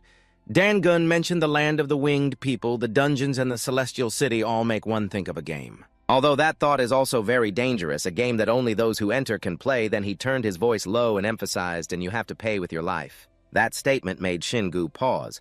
Arin beside him added, "Those who see the celestial city and dungeons as a game will become indifferent to their own lives and die much more easily." He thought of those who had died and revived many times. Enjoying what you do is important, but looking down on everything as a game is different. Those who think this is just a game and just try a few times and then quit, it's better for them to die quickly. Then he excitedly suggested, "If you're going to treat this as a game, you should aim to clear it in one go." Arin looked at Shingu with a surprised and slightly confused expression and exclaimed, "I really don't understand you." After looking at the clock, he realized, it's been 2 hours and 34 minutes since we started. "So we have to finish before the clock strikes 3 hours. She shook her head wearily. "Finishing a large dungeon like this in under 3 hours, you should just forget it." He spoke up, asking, "Do you know where the boss room is?" Shingu calmly wagged his finger and said, "No need to look far, everything is in ruins. Only rubble remains." Taking a few steps forward, he pointed ahead except for that door. Arin was so surprised she was speechless. "I never would have imagined finding the boss room this way." Without a hint of hesitation, Shingu excitedly sped up and rushed forward. "Let's go." Seeing him so confident, Arin panicked and tried to stop him. "Shingu, we should prepare," but her words fell on deaf ears. He paid no attention and forcefully kicked the door open as Arin shouted, "Hey, come on!" He advanced deep into the room alone. The other two followed closely behind. As soon as they arrived, Dangun pointed in shock over there. He confirmed that giant centipede Bomu in front of us is the boss that killed me in the difficulty 10 dungeon. Hearing that, Arin froze and turned in astonishment. This is a difficulty 10 dungeon. She became tense, quickly scanning every corner of the room. A difficulty 10 dungeon is where players' ranks are determined. The monsters and traps here are much stronger than in lower-level dungeons. And usually some bosses are even stronger than those in level 15 dungeons, so you have to fight them in a large party. I can't believe Shingu has to face it alone without a moment's hesitation. Shingu held the Black Wolf's claw and rushed forward to fight Bomu one-on-one. He gritted his teeth, his mind racing. The boss can't move for 3 seconds. As soon as the boss room door opens, I'll use that time to attack. With that thought, he leaped and thrust his claw into the air, shouting, "Die." The strike from above came down like a thunderbolt, slamming directly into the giant centipede's body, causing blood to splatter everywhere. Without wasting a second, he immediately executed the next step of his plan. "Then I'll use the mana transferred into the hammer and detonate it, following the hammer's momentum towards the enemy's core." Dangun froze before the scene. Before the scene in front of them, he exclaimed in astonishment, "What is that?" She awkwardly explained he has experience fighting giant monsters. Shingu jumped back to a safe distance after the attack. His eyes were glued to Bomu's tail, which was now severed. He cheered excitedly, destroyed one part, then raised the Black Wolf's claw as if showing off a trophy, so the tail really did have a poison gland. "Your hammer is also covered in poison." Arin grimaced and refused flatly. "I'm not touching that." Returning to the fight, he pondered thoughtfully. "I used all my strength to shatter it. I feel like I could crush its head, too." His eyes swept over the hard orange shell, guessing that because it was a weak point, it would surely be much tougher than the tail. But if he had aimed for the head, the battle would have been over quickly. Thinking that, he let out a long sigh. Singu looked at it regretfully. He had almost defeated it right from the beginning. Dan Gunn, cowering behind the door in fear, reminded him that it was preparing to spray its poison gas. Standing cautiously before the boss, Singu thought to himself, "This is where it truly begins." At first I thought the boss would be as easy to handle as the other centipedes, but due to some unexpected events, things have become more difficult. Not only is it gigantic, but it also knows how to spit venom. Singu agilely dodged each of Bomu's attacks.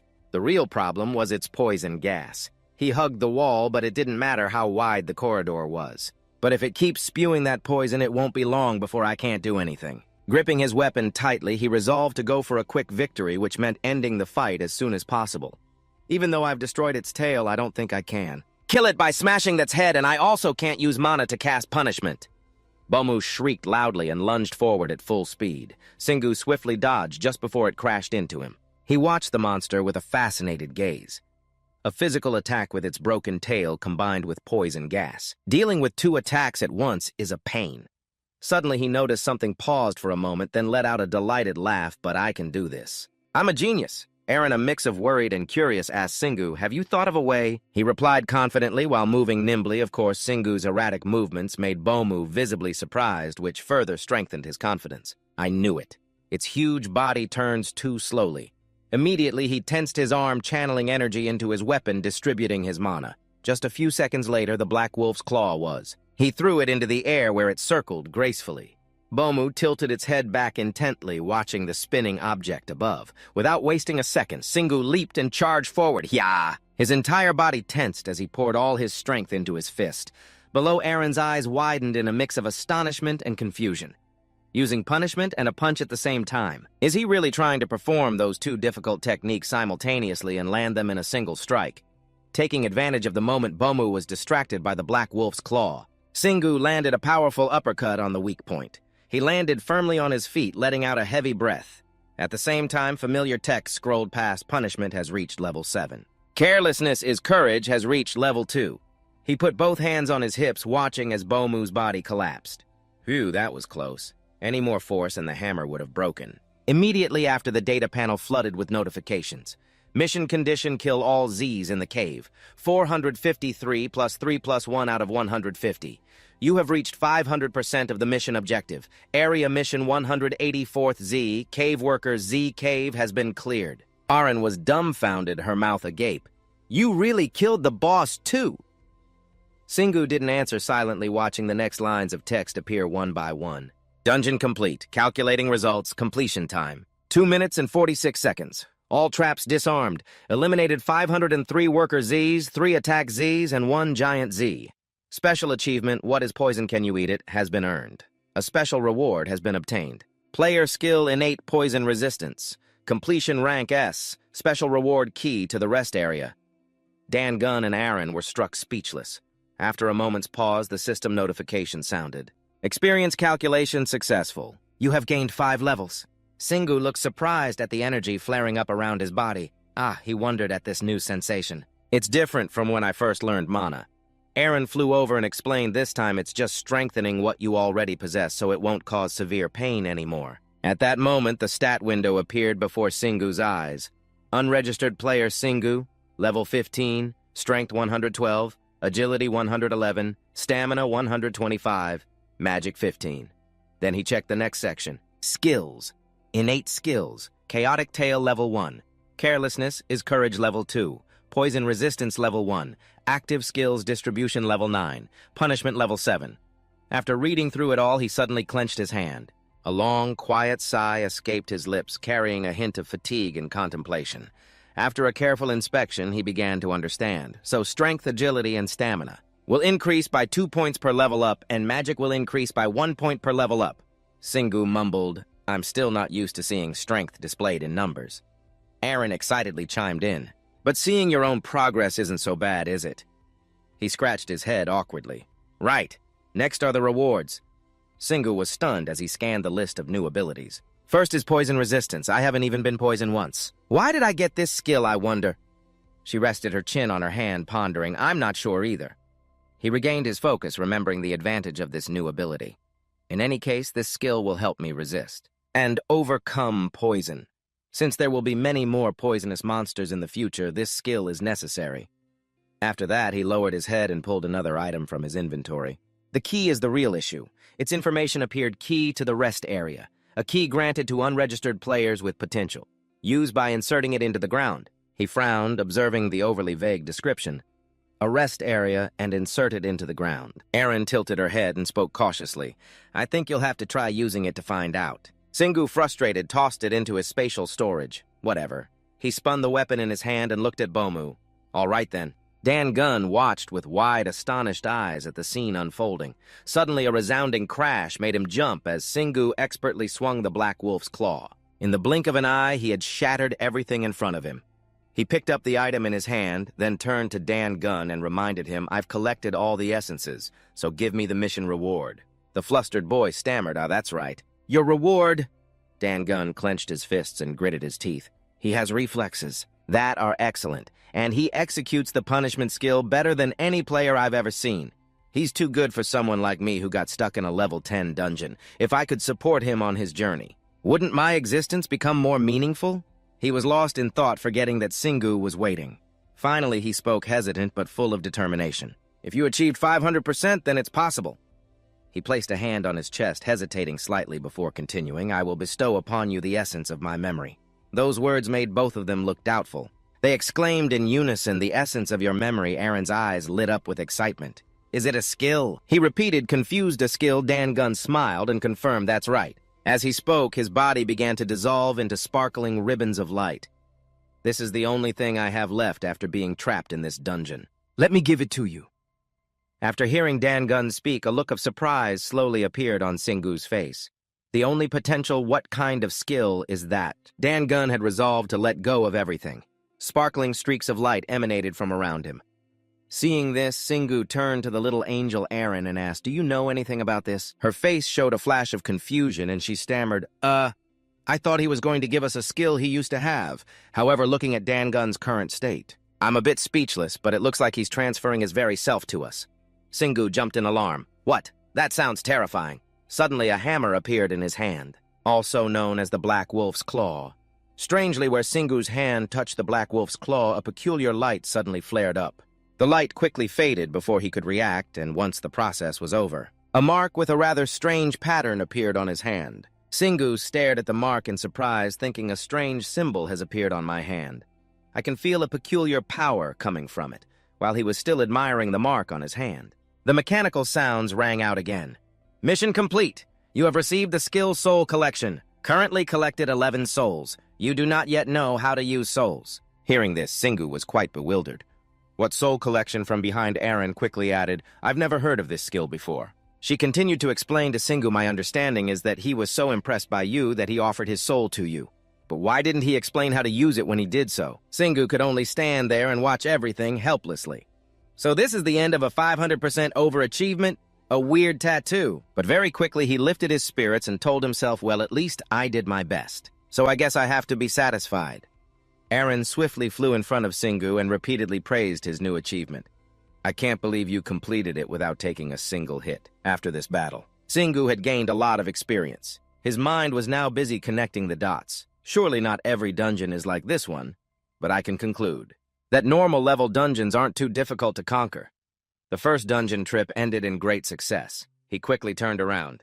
Now let's offer the monster cores to the altar. As if he had discovered something, Singu suddenly froze. Before him now were two altars shimmering brightly. Singu pointed towards the red altar and asked Aaron, what's with the red glowing altar next to the white glowing one? Looking at her bewildered companion, Aaron could only offer a wry smile. I really didn't want to have to tell you, but deep down, she kept her eyes on the red altar. It's an altar that only appears when a dungeon is completed with a very high score. A very high score. It's an enhancement altar. You can enhance a piece of equipment by offering monster essence, she cheerfully continued to explain, not noticing the change in Singu's expression. The result will depend on the nature, quality, and quantity of the essence. A sinister glint suddenly flashed in Singu's eyes. I get it. Without waiting any longer, he quickly walked towards the altar, leaving Aaron to trail behind him. Singu, can you try to get some armor first? Singu immediately replied, even if I offer all the essence, it's not guaranteed I'll get armor. He held the monster essence he had collected in his hands, looking pleased. Besides, who knows when we'll find another enhancement altar, so I need to enhance my weapon first if possible. A good offense is the best defense, right? Hearing that Aaron was at a loss for words and just went along with him. Singu placed the items he had collected on the red altar and a blinding light quickly appeared. Suddenly, 2 monster essence stones flew out and fell to the ground. Seeing this, Singu panicked. It rejected all the essence. At that moment, a mechanical voice rang out again. Enhancement maximized. This artifact can no longer be enhanced. Aaron breathed a sigh of relief while Singu was so angry he gritted his teeth. Seeing Singu's unhappy expression, Aaron hurriedly cleared up the confusion. The Black Wolf Claw was already a very high grade from the start. It was fully upgraded with just the final insect essence and 1 high-grade monster essence. It looks like we'll have to enhance with what we have here. The enhancement process continued. Finally, sparkling rays of light appeared once more. The enhancement process is complete. The original item has been upgraded to the Black Wolf Claw rank D+, attack 450 to 1070, has a chance to poison on hit. Below it was an accompanying note. This warhammer possesses the power of a great black wolf's foreleg and has an added strong poison ability. Singu happily took the new weapon and gave it a few test swings. Beside him, Aaron shyly reminded him, "You got a rank D+ weapon in the tutorial dungeon and then you enhanced it to D+ on your very first dungeon run." Singu gave Aaron a very confident smile. It even got an additional trait, although I still don't know what the first trait was. As if remembering something, Aaron quickly said to Singu, "It might be related to the nature of the great black wolf species. Just increase your weapon proficiency and you'll unlock it. So don't worry." But he was a little skeptical. Really, Aaron's face flushed slightly. She thought to herself, next we should find a set of armor, though there's no guarantee it will appear. Singu looked at the bag of items in his hand and fell into deep thought. It would be better to use all of this for enhancement. But without a second thought, he directly poured all the essence onto the altar. Aaron had a bad feeling and fell silent, lost in thought. He used it all at once again. Now the only thing I can do is... Above the altar, that magical light appeared again. Singu stood silently watching while Aaron bowed respectfully as if she were praying. Suddenly, she burst out laughing so hard she cried, "Ha ha ha! Another new weapon was born. It was the rank D+ venomous swarm fangs." Singu's eyes lit up with excitement when he saw the new weapon. Look armor, Aaron was completely exasperated by his naivety. What armor? After that, information about the new weapon appeared. A pair of gauntlets made from the essence of extremely venomous centipedes, very hard with the ability to protect the hands and small hard spikes on them. They can be used to attack enemies. Watching Singu put on the gauntlets, Aaron felt a little resigned. No matter how you look at it, it seems more like you're wearing a weapon on your hands. I know the rewards change depending on how you complete the dungeon, but before Aaron could finish, Singu quickly cut in. I can wear these all the time without anyone noticing. Anyway, it's better than fighting barehanded. Aaron happily flew closer to Singu. You're right. From now on, let's find easier dungeons, okay? Singu replied sincerely. Yeah, thank you for worrying about me. Suddenly, the sound of cracking and crumbling echoed, startling Aaron. She frantically rushed over to warn him. The dungeon is collapsing, but he didn't look worried at all. On the contrary, Singu calmly reassured her. It's okay, the exit is right over there. Aaron's mind was in a turmoil as she recalled past events. It's strange. The dungeons in Sky Castle exist almost permanently unless there's a special mission, but all the dungeons in the ant nest disappear after completion. Could it be because they were created by players who have disappeared? Both Aaron and Singu quickly moved towards the light, but her mind was still filled with doubt. In that case, Singu can't farm experience by grinding the same dungeon over and over again. Singu was also lost in his own thoughts. Why is the ant nest so difficult? It's even more confusing than Sky Castle. Layers of rock and soil were falling rapidly. Singu hurriedly said, let's get out and see what this rest area is. Aaron immediately asked, what's wrong? The beam of light from before was like a portal leading them out of the cave. Both of them were safe now. Suddenly, a thought flashed through Singu's mind. He frowned slightly, his expression growing more and more serious. I see a change, Aaron asked, bewildered. What do you mean? They looked up at the sky together. The surrounding scenery was very quiet and peaceful. Singu spoke softly, the atmosphere. Don't you think it's too quiet? Aaron didn't quite understand what he meant. But this is a village on a normal day. Isn't that normal? Hearing her naive words, Singu rubbed his temples. Now I'm getting a headache. It's probably not that simple. Suddenly, Aaron flew up, her eyes sparkling with curiosity. What did you say a rest area was? Singu opened his hand, eagerly showing off his prize. This key, it's that simple. Aaron looked as bewildered as a deer in headlights, seemingly not understanding at all. Players in Sky Castle don't have those. Singu turned to look at her with a broad grin. Are you imagining a hotel or something? They have a whole castle. Maybe the rest area is like the base in Sky Castle. But Aaron seemed uncertain. She rested her chin on her hand, thinking, then offered her opinion. That sounds right. Sky Castle represents the dungeons, but it's also a base for players from all over the world. She was a little uneasy about someone else being there. I wonder if there are any other irregular players in the rest area. I don't think anyone else could have reached the ant nest like you. Singu squeezed her hand to soothe her worries. But if someone else got here first, we might be able to get some information about the ant nest. He pointed to the path ahead with a determined spirit. Let's go right now. Aaron quickly stopped him. Please take it slow. We should still be a little careful.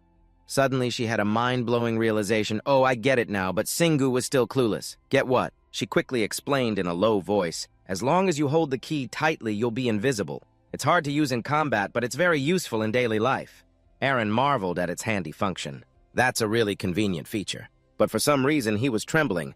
She called out to Singu, "Why are you sticking the key into the ground so awkwardly?" He did it for no reason at all. Aaron was truly helpless against this silly boy. I already told you. Suddenly, a huge hole opened up right there. The two of them were stunned, not understanding what was happening. It was only when they were falling that they started screaming their heads off.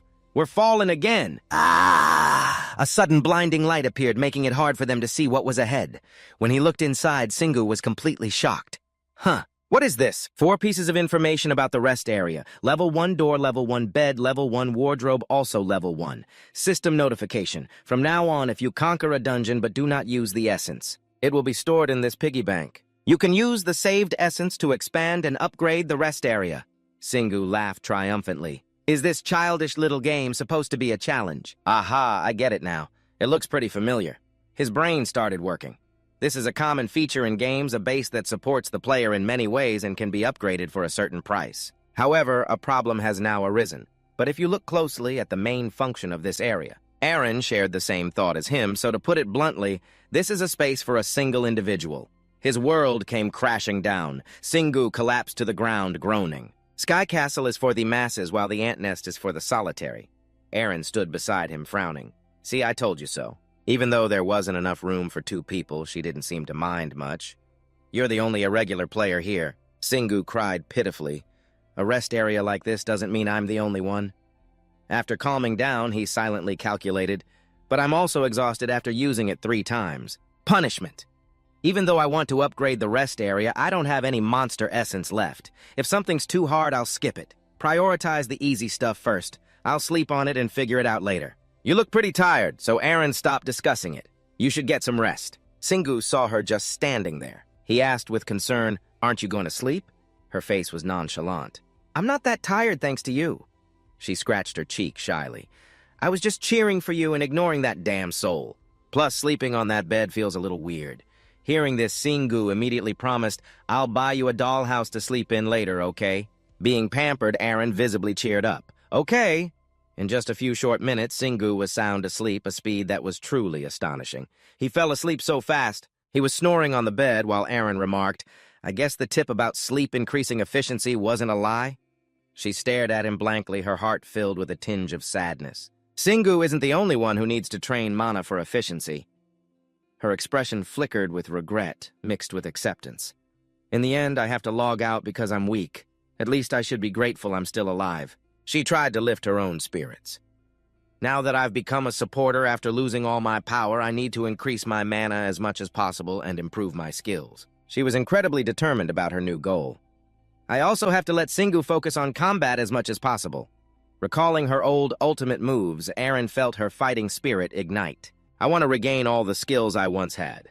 Singu can certainly overcome most things with his strength alone, but it's never a bad idea to be thoroughly prepared since we're teammates. So she didn't want him to do everything by himself. "Singu really acts as if he's the only one here, and I'm nothing more than a bystander." Aaron's emotions began to swell.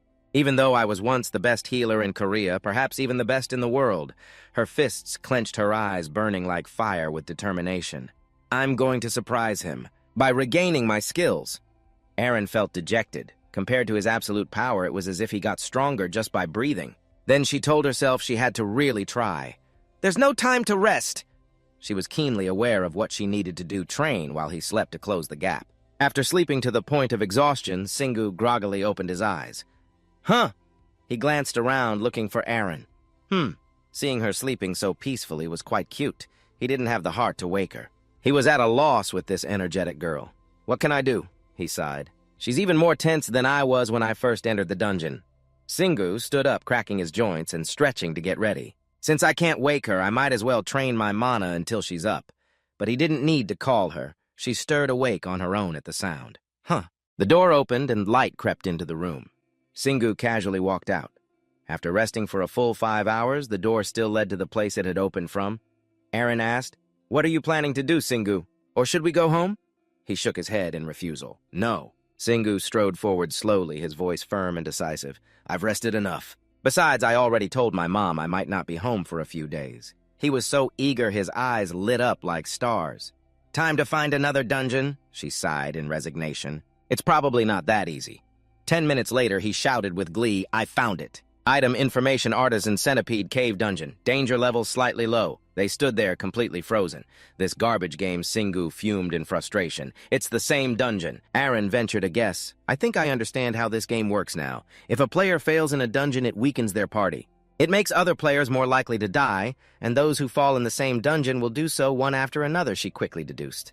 "That's why there are so many dungeons. They form around the same area. From now on, every time we find a dungeon, we should search the surrounding area carefully." Singu's jaw dropped in surprise. What a creepy way to find dungeons. He felt a chill in his heart. One life for one dungeon. He transformed and commanded, "We need to finish this quickly." She trotted behind, thinking only that he was getting even faster. "I'm getting scared too." At Ant Cave number 184, the Artisan Centipede Cave, the completion limit was 5 hours. Singu carefully observed the surroundings. The area number is still the same. He shouldered his hammer and advanced inside. "So this number isn't the quantity of dungeons, but the type of dungeon," Singu remarked to Aaron. "That means there are at least 183 others." Suddenly, a phantom appeared. She clung to him in fear. "There's a spirit over there." Singu stepped forward, reaching out a hand to touch it. "Is that really a person?" Singu lost his patience and got straight to the point. "Now give me the quest." She looked utterly bewildered. Singu switched to intimidation mode. "I know everything, so just give me the quest." She trembled and stammered, "Let me give it to you." Over the next 3 days, Singu conquered 6 centipede dungeons, bravely charging into the hordes of monsters. The door was suddenly opened from the outside. It turned out to be Singu and Aaron, who had returned after the arduous task of completing the dungeon. It left her utterly exhausted, and she whined tearfully, "I want to take a shower so badly." But he disagreed, reminding her, "We need to go home immediately. But first, let's rest here for a little while." Only then was Aaron satisfied with this arrangement. At least that sounds more like what a player would do. Meanwhile, Singu was thinking about the centipedes he had just annihilated. "I wonder if there are any more centipede dungeons left." But she answered wearily, "I don't want to see another centipede ever again." Feeling a bit tired himself, he plopped down onto the soft bed a moment later. Singu focused his mind to summon the information panel. Time for a check. First status. The panel displayed data about him. Player Singu level 25, strength 132, agility 131. He read the information projected before his eyes. Singu couldn't help but smile, feeling incredibly pleased, but it seemed he still wasn't satisfied. "If only I could raise my poison resistance a little more." Aaron suddenly burst into tears. "I know some players let themselves get attacked on purpose to level up their skills, but I didn't think you would do that too." To be honest, Singu didn't see it as a big deal. "If I have the skill, I should at least get hurt a few times to train it quickly, but I won't do it if you can't heal me." Despite his reasoning, she still wanted to object. "That's when I'm useful, but I don't like it one bit." Then he recalled the times he had used that ability in combat. "Poison resistance is a good skill at level 4. I can move around comfortably inside a poison mist or after getting hit by a poison ray. Not only that," he continued, "and after level 5, the boss centipede's poison only caused a slight tingling sensation." Hearing that, Aaron nonchalantly shot down his pipe dream. "You'll certainly be stronger if you train more, but by that time, there probably won't be any centipede dungeons left to train in." Following her helpful advice, he quickly shifted his focus to other skills. What about Mana Bullet and Charge? Then he began to analyze how to level up those abilities. It's not through training or quest rewards, but from the souls I met in the dungeons. It even clarified the requirements. Their quests differ in both content and rewards. Even though he understood them well, he insisted that he still felt the skills didn't completely belong to him. Aaron agreed with Singu's perspective, because you haven't inherited their senses yet. At the same time, she enthusiastically explained the mechanics of the abilities he wanted to upgrade. It will take time to imprint their memories completely into your body, but both are definitely good skills. This will help Singu understand that not everything can be mastered quickly. You won't learn it easily. Not content to sit still, he started to investigate. Charge is a skill that uses mana to accelerate oneself, and that's not all. This skill also changes the properties of other skills when combined, but because that is its greatest effect, not everyone can use it proficiently. He realized it himself. But to use other skills while in a charge state, I need to learn to control the flow of mana more proficiently. It will be very difficult at my current level. Noticing the difficulty Singu was having with leveling his ability, Aaron gave a suggestion to help her teammate think in a different direction. What about Mana Bullet? It's an upgraded version of the Smite Throw skill. She continued to explain the skill she had just proposed. The mechanism is also to fire mana. You accumulate it in front of you, but instead of throwing a weapon, you just shoot out the mana.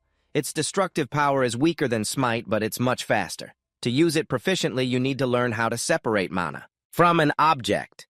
Many players who get used to this skill will find artifacts to support it and become marksmen. This is a very rare skill, but it's strange that they were able to obtain it.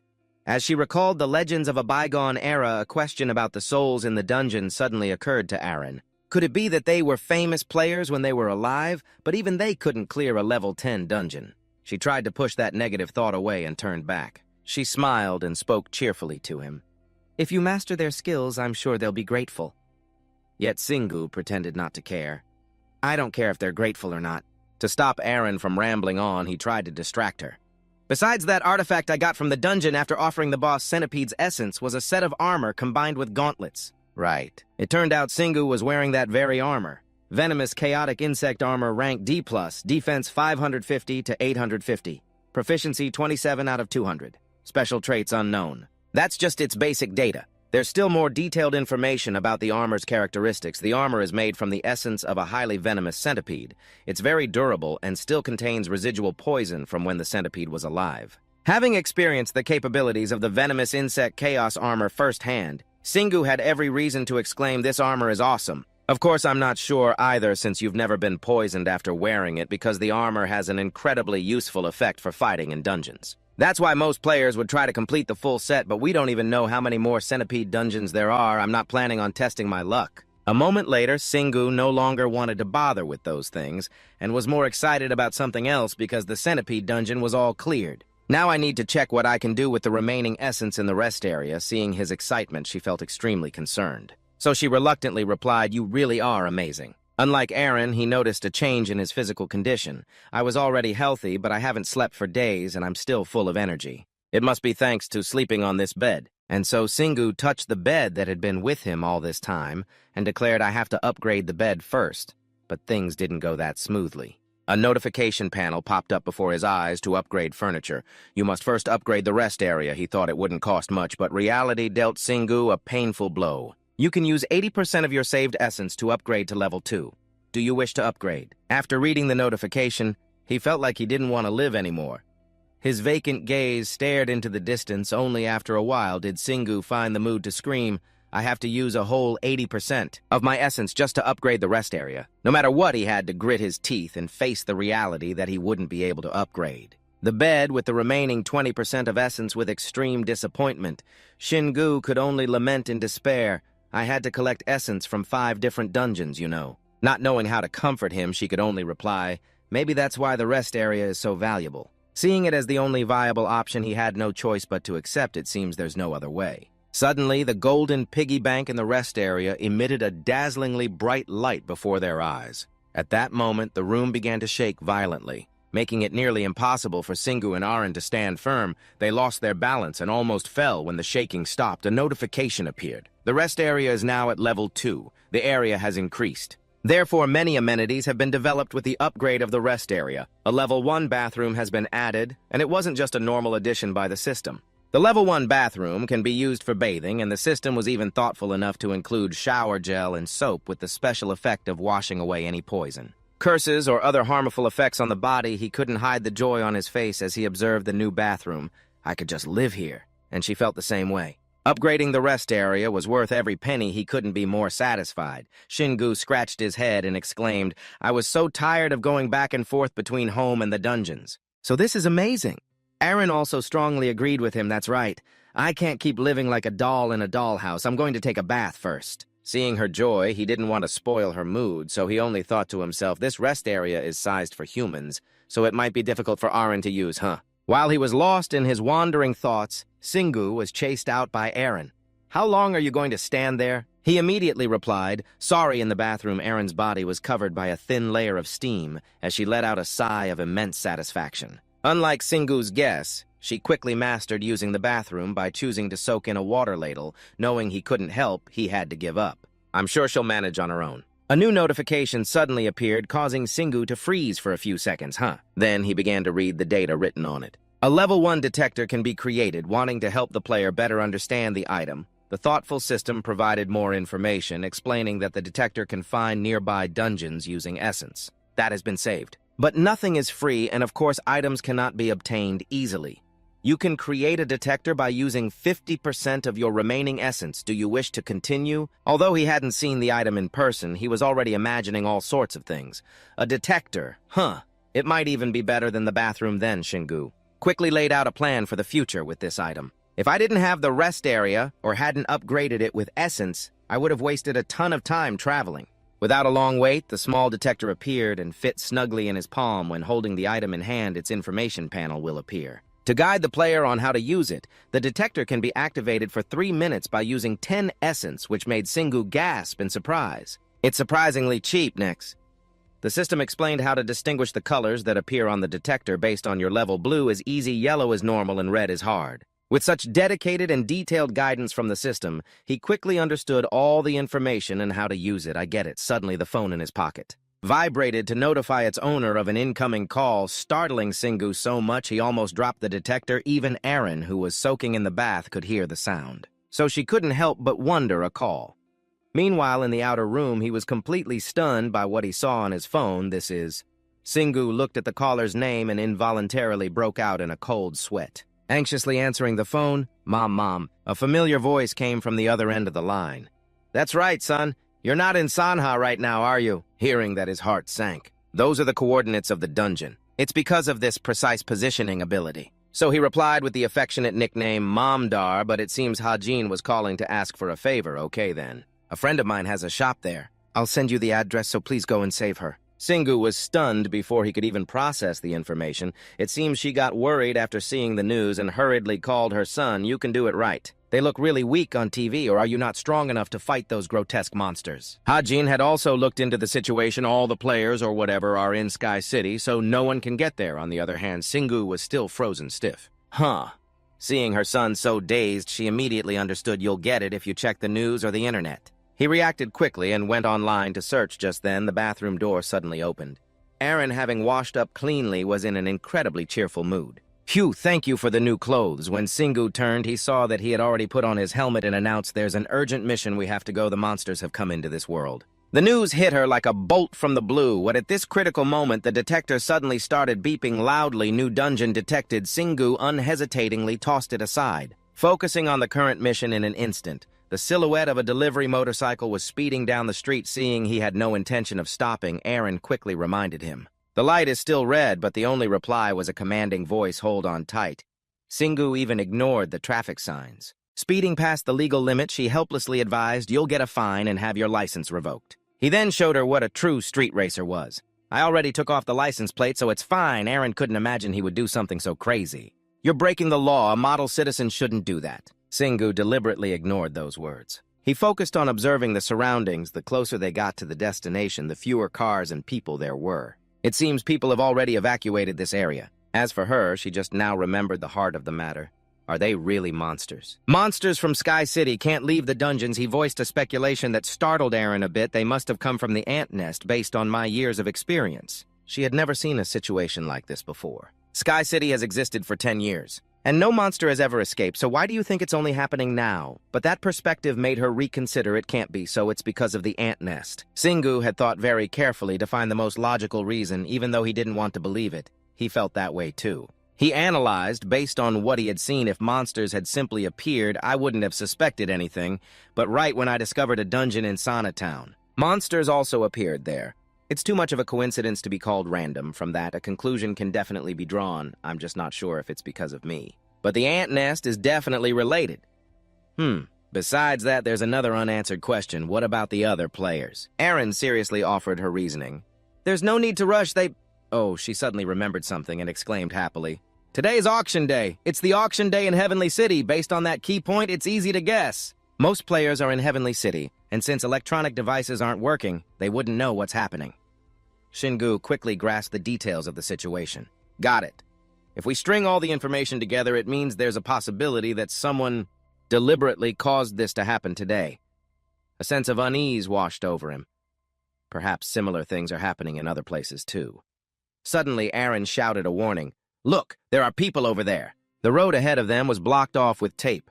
Police officers stood outside, repeatedly giving orders. Stop the vehicle, there are monsters here. Shingu quickly made a decisive choice, revving the engine to full throttle and distributing his mana. A police officer saw this and got annoyed, not understanding what he was trying to do. In the end, the daredevil Shingu performed a stunt, launching the motorcycle like an eagle, spreading its wings, soaring over the heads of the people below. This time, Aaron experienced a heart-stopping moment thanks to Shingu. Do you really know how to ride this thing? He just calmly and confidently affirmed, of course. Any man can ride one as long as they don't get hurt. Even more surprisingly, he skillfully jumped off the bike, letting it fly straight into a portal to his inventory. This scene truly made the onlookers' jaws drop. The motorcycle just vanished. That person's a player. Finally, Shingu landed coolly in the cordoned-off area. The police, just snapping out of their shock, hurriedly raised their guns to subdue him. Raise your hands! But in just a split second, he had taken off his helmet and dashed away. So fast that they only saw an afterimage. Shingu's mind was on high alert now, his sixth sense extremely sharp. I can feel it. The monsters are on the ground, and the screams of people calling for help. Aaron, after observing for a moment, also shouted an announcement. Shingu, look, there really are monsters. The scene before them was horrific. The bodies of civilians were scattered everywhere. One person was even being tortured by a goblin. Suddenly it stopped, as if it sensed something unusual. It slowly turned its head, revealing a grotesque face and eyes filled with bloodlust. Aaron happened to meet that vicious gaze and couldn't help but shudder. Ugh, she exclaimed in horror after recognizing what they were. Goblins, they're the most terrifying type of monster for civilians to face. Hearing that, Shingu's blood boiled and he gritted his teeth in indignation. Just as I thought. He had been wondering when he would run into them. The goblin, having spotted the two of them, roared threateningly. He remained calm, slowly picking up a stone from right under his feet. Then, taking a step to build momentum, he took aim. The decisive, powerful throw was like a gunshot, easily blowing the monster's head off in a single move. Aaron's eyes widened in disbelief yet again. Have you played baseball before? Shingu, radiating main character energy, boasted proudly, Back in the army, I used to chase away wild boars with these. Recalling that time felt like it was only yesterday's memory. This will be our dinner tonight. Back in the present, he had gathered a small mountain of rocks. All right, you bastards, because I'm fully loaded. With that, Shingu took a deep breath, as deep as he possibly could. Then he let out a thunderous shout, louder than a public megaphone, seemingly powerful enough to rupture the eardrums of anyone nearby. This successfully drew the attention of the goblins. They stopped what they were doing and began searching for the source of the sound, while Aaron, caught off guard, felt dizzy with stars spinning around her head. You could have at least given me a warning. The system suddenly displayed a notification. Skill acquired, activate battle cry. Battle cry level 1. A charge-inducing shout that has an agitating effect. Released through mana, this shout generates aggro towards the user. The greater the disparity between intelligence and magic, the more effective this skill becomes. At this point, Shingu's fighting spirit reached its peak. He directly roared a declaration of war. Come on out, you monsters! Shingu suddenly thought of a scenario where he had a mission to rescue someone. The failure rate would be very high. If the hostage is already dead, then it's game over. He felt a little insecure. I've never been good at finding hidden things for assassinations, but my wild school days left quite an impression on the teachers. To hell with school. Are you the one who broke the window? Maybe this could be considered an achievement of sorts. I'm actually really good at causing trouble. After a few seconds of reminiscence, Shingu's fighting spirit surged even higher. I mean, if I just kill all the monsters, everything will be fine. At that moment, the goblins heard the declaration of war and swarmed out from the nearby buildings. One holding a sword took the initiative and charged forward, laughing scornfully. Ha ha, you're just a human! Aaron, seeing him just standing there calmly, became extremely anxious. What are you doing? They're coming this way! Shingu's eyes were filled with confidence as he replied, It's all according to my plan. She had been listening but still didn't understand what was going on. What plan? Immediately, Shingu built momentum and threw 3 stones that flew at the speed of light. In just one go, he easily took off the heads of 2 enemies. But suddenly something pierced him. It made him pause. He looked down and saw a small piece of metal stuck right in his jacket. Shingu pulled it out to inspect it and found it had a sharp tip coated with a strange liquid. A needle! He observed it and muttered to himself, That green liquid? The sharp-eyed Aaron quickly recognized it as poison. Looking over at the goblins, she could see them cackling, thinking he was about to kick the bucket from that attack. Shingu then did the unexpected poking his own finger with the needle several times.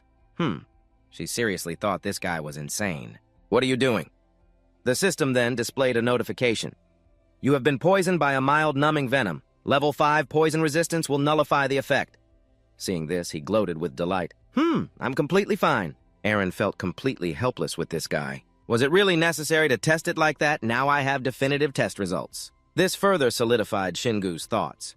My armor can't cover everything. When there are more goblins, I'll have to change tactics. But if poison resistance can protect me... He picked up a stone and exclaimed excitedly, Then I don't need to worry anymore. Aaron, who hadn't been able to help at all, couldn't help but blame herself. Why do I feel so useless? As he casually threw a rock through an enemy's body, he gently comforted his companion. You can try to help me. Seeing their comrades continuously getting wrecked, their heads falling like harvested wheat, they finally started to feel fear. He has too much mana, he's killing our brothers. But with unshakable conviction, they launched a volley of poison darts in a counterattack. Die human. Shingu used his masterful skills, standing perfectly still while his arms moved with lightning speed. Afterwards, all the needles were nestled in his palm. Is that all you've got? Immediately, they were all sent on a trip together, to meet their maker without even a chance for last words. With a murderous expression, he held a mountain of rocks, preparing for a massacre.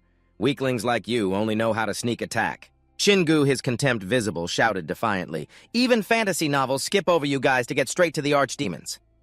This move successfully provoked the goblins. They angrily refused to admit inferiority. We are strong. We can even defeat archdemons. This reaction was exactly as he had planned. The taunt was a success. Waiting for just that, Shingu threw stones continuously like a machine gun. Any enemy that appeared was doomed. Now I just have to kill the ones peeking out. One by one, the goblins fell to the ground, gradually dissolving and blowing away in the wind. He glanced around and breathed a sigh of relief. I think this area is safe now. Aaron could also relax a little. Luckily, even though they were smart enough to use tools, they were still foolish enough to fall for your taunts. Suddenly, a sound rang out that made her jump in fright. Help! Help me! Shingu immediately raised his guard. A girl needed saving. Following the direction of the voice, they saw a heavily injured Sumin lying on the ground. He quickly approached to do a preliminary check. She had been hit by a poisoned dart, but more seriously, the wound on her arm that was bleeding non-stop caught his attention. A bite mark on her arm. Were they trying to eat you? She calmly recounted what had happened. They just attacked me, as if I were food. Hearing this, Shingu gritted his teeth in anger. That's not right. That doesn't sound like goblins at all. Suddenly, Aaron's questioning pulled him back to reality.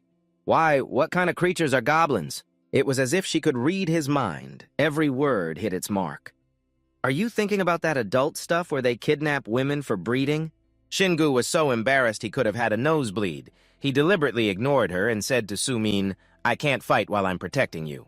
But the buildings are safe now, so find a place to hide and relax, okay? His sharp gaze frightened her, and she agreed, okay. She then pointed out the location of the other people, over there. There are still a lot of monsters over there, and many people are trapped. With this information, Shingu prepared to take action. Thanks, but as he turned his head, he saw a horde of goblins as numerous as an army charging toward them. The timid Aaron panicked. A whole swarm is running over here. What do we do now? We're out of rocks. He calmly clenched his fist, tensing his body and focusing power into his punch. If we're out of rocks, he slammed a powerful fist into the ground, instantly creating fissures, then I'll just make more. Faster than an X could turn on you. The stones flew one after another, taking the lives of the goblins, but it seemed like keeping this up wasn't a good strategy.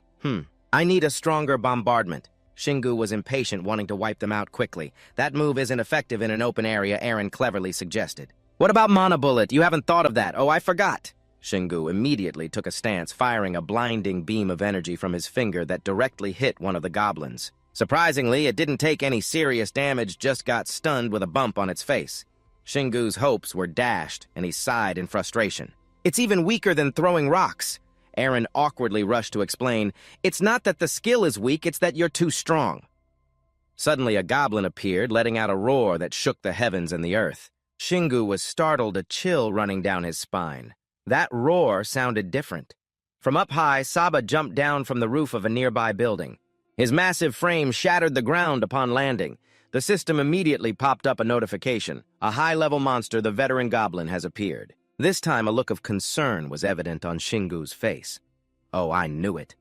Compared to him, Saba was on a whole other level, colossal in size with an overwhelming, powerful aura. This is not good. Saba's expression was furious, as if he wanted to eat them both alive. Aaron, looking at his strange form, wondered, he looks way stronger than the other goblins. That's not the main problem here. What is it? Aaron asked, confused. A system warning message flashed by. If it survives past the time limit, the dungeon will collapse and the boss monster will wreak havoc. What a mess. His face darkened as he calculated his next move. I have to defeat it and clear the dungeon before it's too late. Saba looked at the defeated goblins at his feet, unable to hide his admiration. You are a very strong human, he said painfully, watching his kind disappear. You killed my soldiers just by throwing rocks. Enraged, Saba was determined to make him pay and get justice for the goblins. But don't think you can kill me that way. Shingu, playfully tossing a stone in his hand, agreed with him. You're right, I don't think I can kill you with a stone either. Yeah, probably not. Saba was extremely irritated by his attitude. Are you a player? Shingu held his weapon, challenging, come and find out. He then sped forward, using his charge skill to eliminate Saba, who only had time to be surprised. The manifestation of his power was violent, yet filled with a warrior's spirit. Caught off guard, Saba took a devastating blow. The force of the Black Wolf's claw strike shattered the weapon in his hand. Shingu's face hardened, his lips curling into a sneer as he mocked all bark and no bite. Aaron, meanwhile, gave a strained laugh as she watched the brutal scene, figuring it was perfectly normal for him to destroy the goblin since he had once annihilated high-level centipedes without using any mana. Suddenly, her eyes flickered as she sensed something was wrong.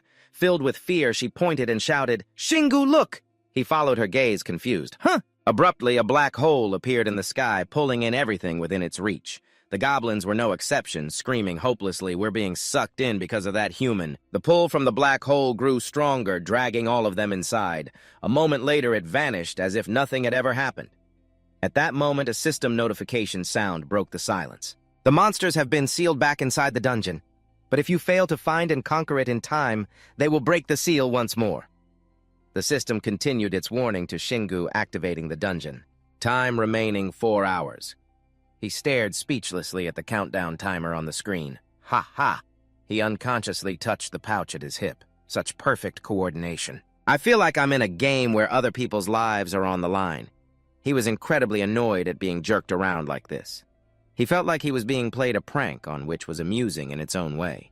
Erin clasped her hands to her chest, her face full of worry. I can't believe monsters are appearing even in Sky Castle. I've never heard of this happening before. His gaze grew colder as he realized what she meant. A memory fragment returned to him. Back then, when Sky Castle and the dungeons first appeared, people were terrified of monsters showing up on the surface. That was the player's motivation as well. Erin mused worriedly about the existence of ancient races. But everyone has completely forgotten about those things. For the past 10 years, Sky Castle, the dungeons, and the monsters have just been a way for a select few superhumans to get money and power. She covered her face, utterly horrified, trying to find a reason to explain this. But why now? Is it really because you became an unregistered player? But who would do that? Shingu sighed helpless in the face of her wild thoughts. He gently placed his finger on Erin's head to calm her down, then suddenly gave her a playful flick on the forehead. Thinking so much will give you a headache. Don't try to ponder things that have no answer. Erin's heart ached as she thought of the sight of bodies strewn about. People have been injured, and in the future, many more people will be injured. Many will surely struggle. He wagged his finger to make his point. But just worrying won't solve a thing. We just have to do what we can. With a heavy heart, Aaron sighed. You make everything sound so easy. She put her hands on her hips and spoke. You're at the center of everything, yet you're so strangely calm. Shingu paid it no mind, but it's the truth. He then put his weapon away into a different dimension. If I clear the dungeon on time, then the goblins won't show up again. All I need to think about is that. I'll rest after it's done. Shingu was incredibly excited, cracking his knuckles as he prepared to act. But first let me collect the essence. Helpless Aaron could only fly after him.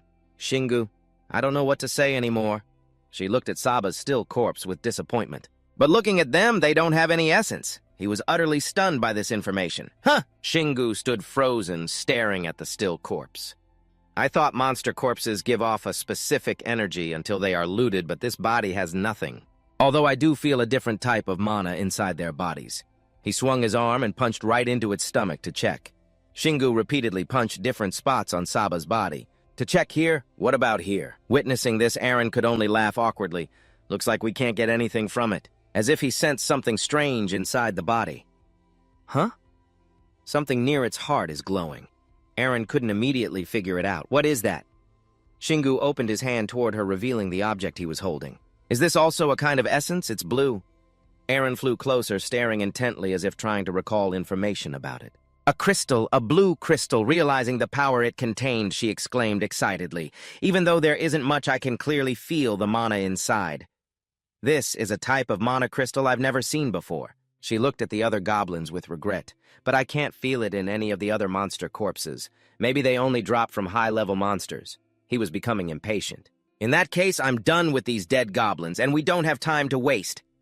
Aaron suddenly froze, realizing there was a strange noise nearby. The people below were cheering, celebrating. The monsters are gone. It was a player, right? But elsewhere, some of the injured were crying out for assistance.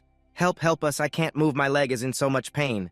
Aaron shyly asked Shingu, what are you planning to do? Shingu gave a firm answer. Someone else will definitely come to help them. Shingu calmly and confidently pulled a helmet from his storage space. The police or the army will come to handle the situation. Ambulances will arrive too. But I don't want to get involved with the government or other players. He put on his helmet, gave her a wink to follow. More importantly, we need to clear that dungeon in time. Shingu struck a cool pose. He summoned a vehicle to get to the next spot. A pack of reporters, like hungry tigers, rushed him for information. Wait, I'm from Top Daily News. Please give us a few words. The press's silly questions couldn't stop Shingu. Such was the fiery spirit of the world-saving Shingu. But have you located the dungeon yet? From his pocket, Aaron replied, clearly I have. He zoomed away on his vehicle, leaving many dazed eyes watching him. What do we do now? Was that a delivery bike? The system displayed a notification dungeon. Goblin Barracks. Difficulty easy. Time limit 3 hours, 54 minutes, and 3 seconds. Shingu quickly found the pyramid. It was the guide to the dungeon, but the scene around it was strewn with human bodies. Aaron looked left and right, worriedly observing. They must be the workers from this site. He, on the other hand, calmly assessed the situation, realizing the monsters must have originated from this area. With that many goblins, it's no surprise that no one survived. The desolate scene before her made her feel a pang of sadness, thinking if this were a game or a movie. The main character would have shown up and killed all the monsters before any casualties. Hearing this, Shingu awkwardly scratched his head and clumsily comforted his teammate. No matter how fast we kill the monsters, there's no guarantee there won't be casualties. We should just do what we can. As he finished speaking, his gaze turned serious as he looked into the distance, telling himself that the police or the army would surely arrive soon. So I need to hurry up. He then used the Tail of Chaos, slamming it repeatedly into the ground, creating large cracks, and immediately after a bright light appeared. It was as dazzling as the light of the Buddhas of the 10 directions.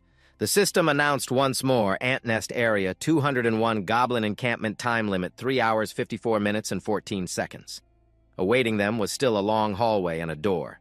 The entrance was a deep abyss. The familiar notification and the waiting room were just like in other dungeons. He had feared that monsters or a boss would be waiting here. Suddenly, Aaron, trembling from behind, called out to Shingu. He quickly turned around to see what was wrong. She frantically pointed towards the pitch-black entrance where a white figure was approaching. I see a spirit. Seeing this, he became excited. Good, let's ask it what it knows. Bo Chun's figure gradually became clear. He took the initiative to ask, are you a player? Shingu looked toward the source of the voice, startled as he realized something was unusual. Bo Chun was actually leading a mob of fierce-looking goblins brandishing weapons. Suddenly, his attitude did a 180-degree turn as he roared in anger. "You are players, the ones who abandoned me." Frightened, Aaron quickly backed away. Oh, but Singu was thrilled, tightly gripping the Black Wolf's claw in his hand, ready to fight. He's definitely on the goblin's side now. This is the first time I've seen something like this. The more Bo-chun spoke, the angrier he got, causing a ruckus and shouting loudly. "I was supposed to be the greatest, but I died because of you. Why did I have to die? Why did you sacrifice me?" Seeing his murderous expression, he made a sarcastic remark. Look at his eyes. He might be about to shoot a beam of light. Aaron worried that if he kept running his mouth, something would definitely happen. He really will do it, so please don't jinx it. Several minutes had passed, and he was still rambling on, cursing. "I should have lived! How dare you! You should have died instead of me!" Singu's head ached from listening. He sighed in exasperation. What a speech. She didn't understand why he was just flying around. Suddenly, Bo-chun raised his voice, emphasizing every word. It was as if he'd hit a nerve. Most players feel they are privileged, but some truly believe they are the most special. That statement made Singu reflect seriously. No, there's an important difference between him and me. While I believe others can be special just like me, he considers himself the only special one. By putting others down. While he was lost in thought, the guy continued to vent his resentment. "You bastards! You left me to die! I hate players! I'm going to kill them all!" He decisively turned back and ordered the goblins behind him, that person over there. Kill him! They had been waiting for this moment, and like a disturbed beehive, they screamed, "Let's break this place and get out." He watched the scene of the goblins just daring to stand in the cave, shouting loudly, speechless. The number of goblins around him was increasing, but it seemed they couldn't enter the waiting room. "They're just glaring at us." Suddenly, Singu thought of something. He curiously asked Aaron why players who logged out reappeared as spirits in the ant nest, but she didn't really have a clear answer. "I don't know either." He thought about the prospect of the Sky Castle being banned and speculated if we stop players from entering dungeons and ensure no one has to log out, then there won't be any more ant nests. He confidently asserted that the monster overflow phenomenon would no longer happen, but Aaron shook her head, extinguishing his budding idea. "That's impossible. She calmly explained the root of the problem. Just by entering a dungeon, people can earn a huge amount of money with a currency so harmless that not even the U.S. government can stop it. Singu could only listen silently to her lecture. "Do you think you can control all that greed? Besides, right now, you're the only one who knows that the players are connected to the monster overflow phenomenon." She looked towards the hungry, waiting goblins. She pondered with a heavy heart until we find a way to convince everyone we have no choice but to deal with him ourselves. The boss room can be opened at any time, but he immediately objected, smiling cheerfully as if he'd just had a new idea. "No, let's just leave him be." Aaron's eyes widened in surprise. This decision was too unusual for his normal personality. Singu casually asked in return, "Things like this will happen again." "Right," she replied hesitantly, full of doubt. "Yes." So he bluntly pointed at the goblins and explained it doesn't matter if they evolve or merge. "I still need to test every possibility while I can still handle dungeons like this." Then he flashed a charmingly handsome smile so Aaron would trust his words. That way we'll be better prepared to deal with it later. She was stunned by his completely convincing logic, already easily swayed by the handsome guy. She thought for a moment, then replied, "I understand, although I'm also worried about how you just rush into things like this." But then with a look that seemed to see right through him, she directly exposed the truth. "You're just saying that because you find this dungeon too boring, right?" Caught, Singu awkwardly looked away. "Do you have a mind-reading skill or something?" Aaron immediately yelled at him. "It's because you're too predictable." Bo-chun, who could only stand opposite and listen to their conversation, gritted his teeth and uttered, "You people are really—" Finishing his sentence, he let out a mournful and furious roar. His eyes gradually turned bloodshot, and he turned to grab the two nearest goblins, causing them to scream in terror. Without hesitation, Bo-chun bared his sharp teeth, preparing to eat the monsters alive. Singu was stunned by this action. The crunching sound of chewing rang out, leaving him frozen in place. Seeing the brutal scene, Aaron was terrified, covering her mouth to stop herself from trembling uncontrollably. Suddenly, the system issued a notification. The vengeful spirit is going berserk. If you don't stop it before it awakens by absorbing the energy of other monsters, you will have to face a stronger enemy. Singu, happier than a new father, jumped up in excitement. Awesome Aaron, however, was extremely annoyed and asked, "Why are you so happy?" He used the warning as an excuse, saying everything was going just as he wanted, which made her irritable. She pointed to the other side and yelled, "Do you see that?" Along with the tragic screams were the incessant sounds of devouring as Bo-chun grew larger with every goblin he ate. But the block-headed Singu remained stubborn. Not understanding the seriousness of the situation. You gain weight when you eat, that's all. Annoyed and fed up, Aaron put her hand to her forehead. Are you serious? He once again sank into his own thoughts.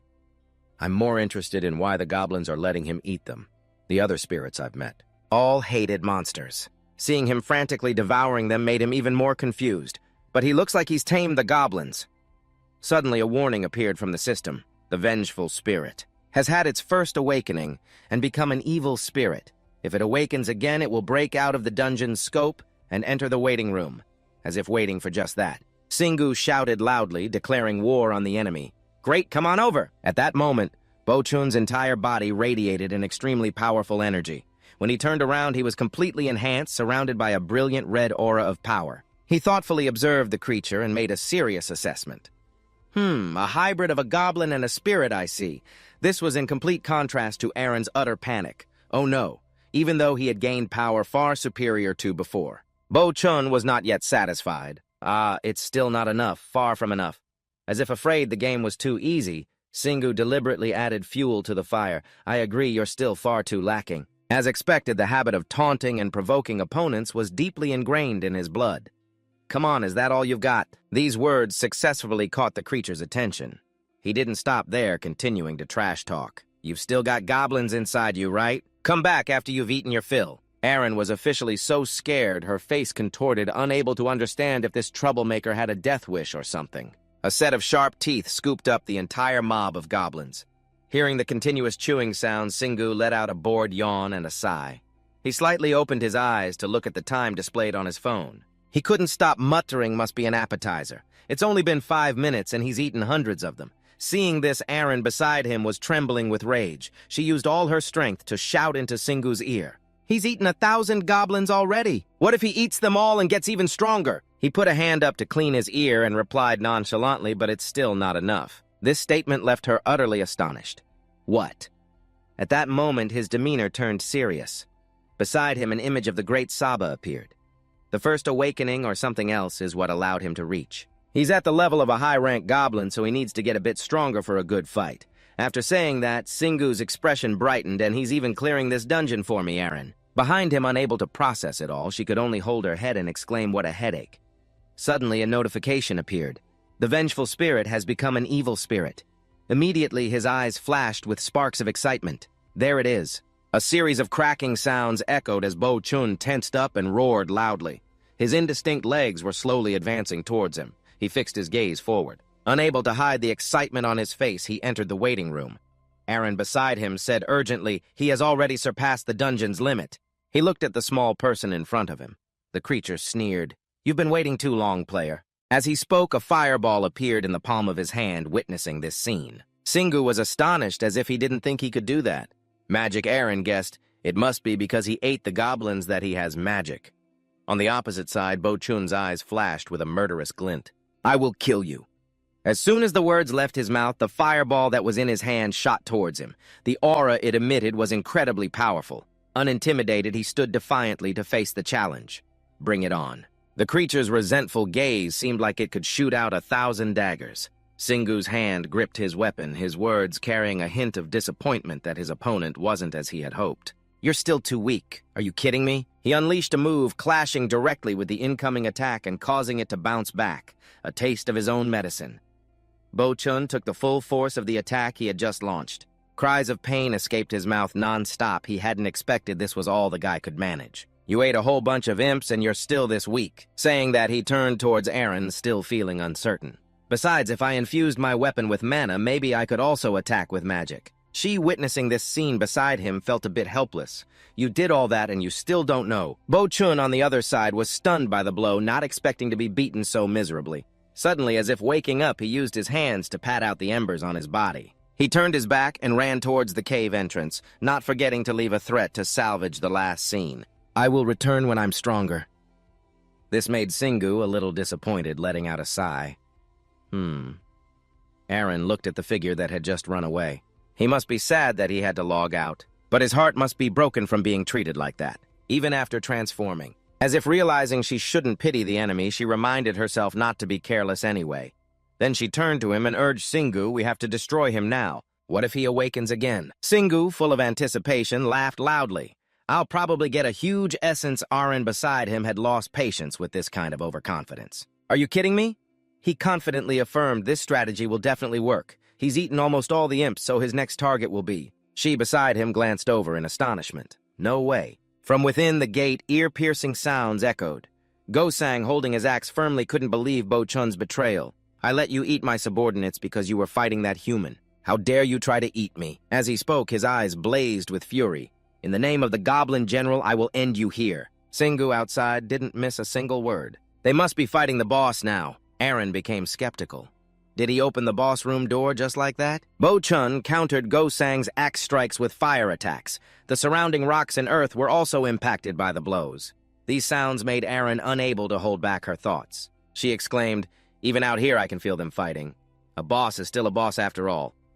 Although this dungeon is easy, he wasn't idle and began to calculate his next steps. If he wins, he'll probably transform again. Hearing this, Aaron urged, "We have to hurry up."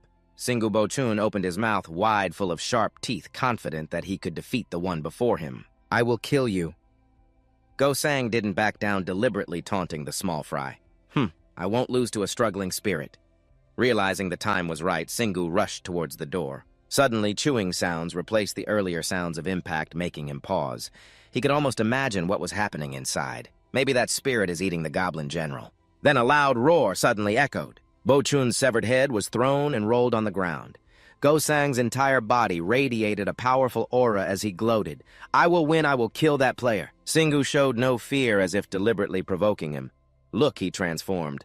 The girl beside him was trying to act cold, but her blushing face betrayed her own words. "I don't need to care anymore. Even if you die, I won't interfere."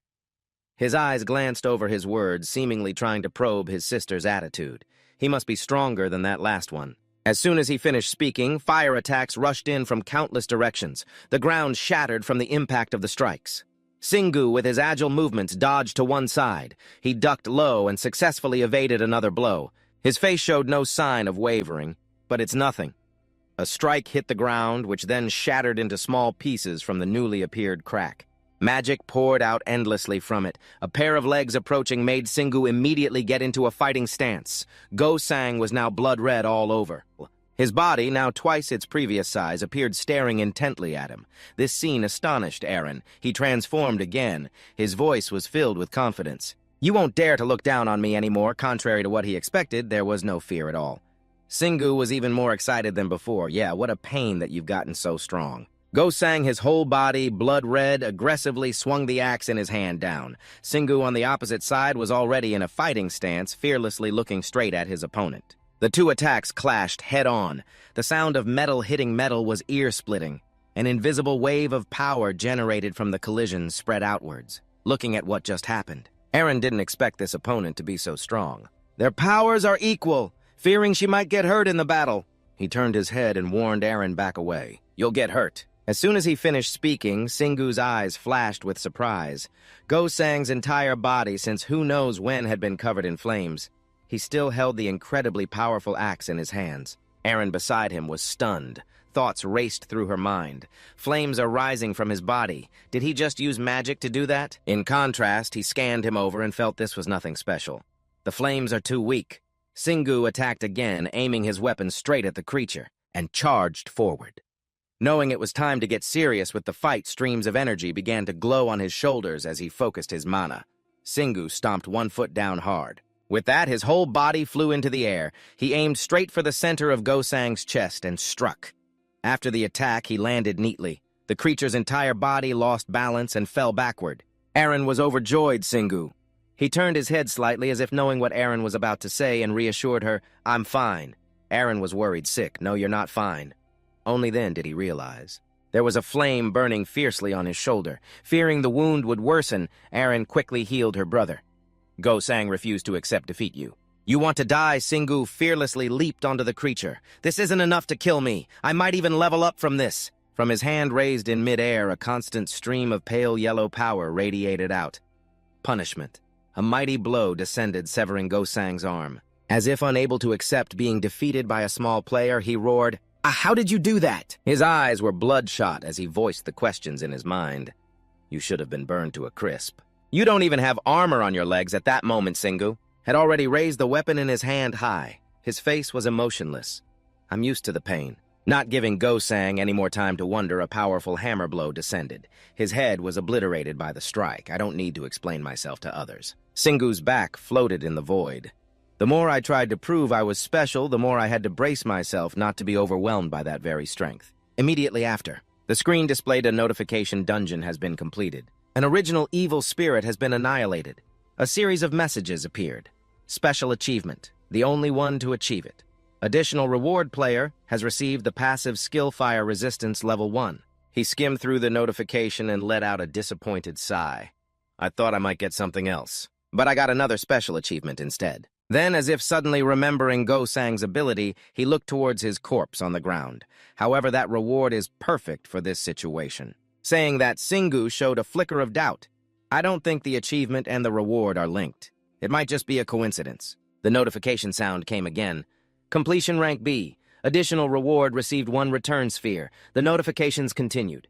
Return sphere, a magic item that allows escape from the dungeon. He immediately seemed to understand something and let out a sigh, figuring his completion level was low because he was the only one who hadn't killed all the monsters here, and Aaron was starting to lose patience. Aaron yelled at Singu but couldn't hide the concern in her words.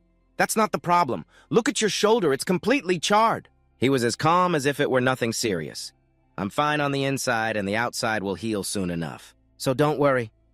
She watched Singu's retreating back. With a pained heart, he spoke as if it were nothing. Just then, a notification rang out. Experience calculation complete. You have leveled up. His entire body felt as if a current of power was spreading through it, continuously emitting faint rays of light, as he looked at his arm, which was covered in a network of luminous power lines. He remarked before I'd never been injured, so leveling up only restored my stamina and mana.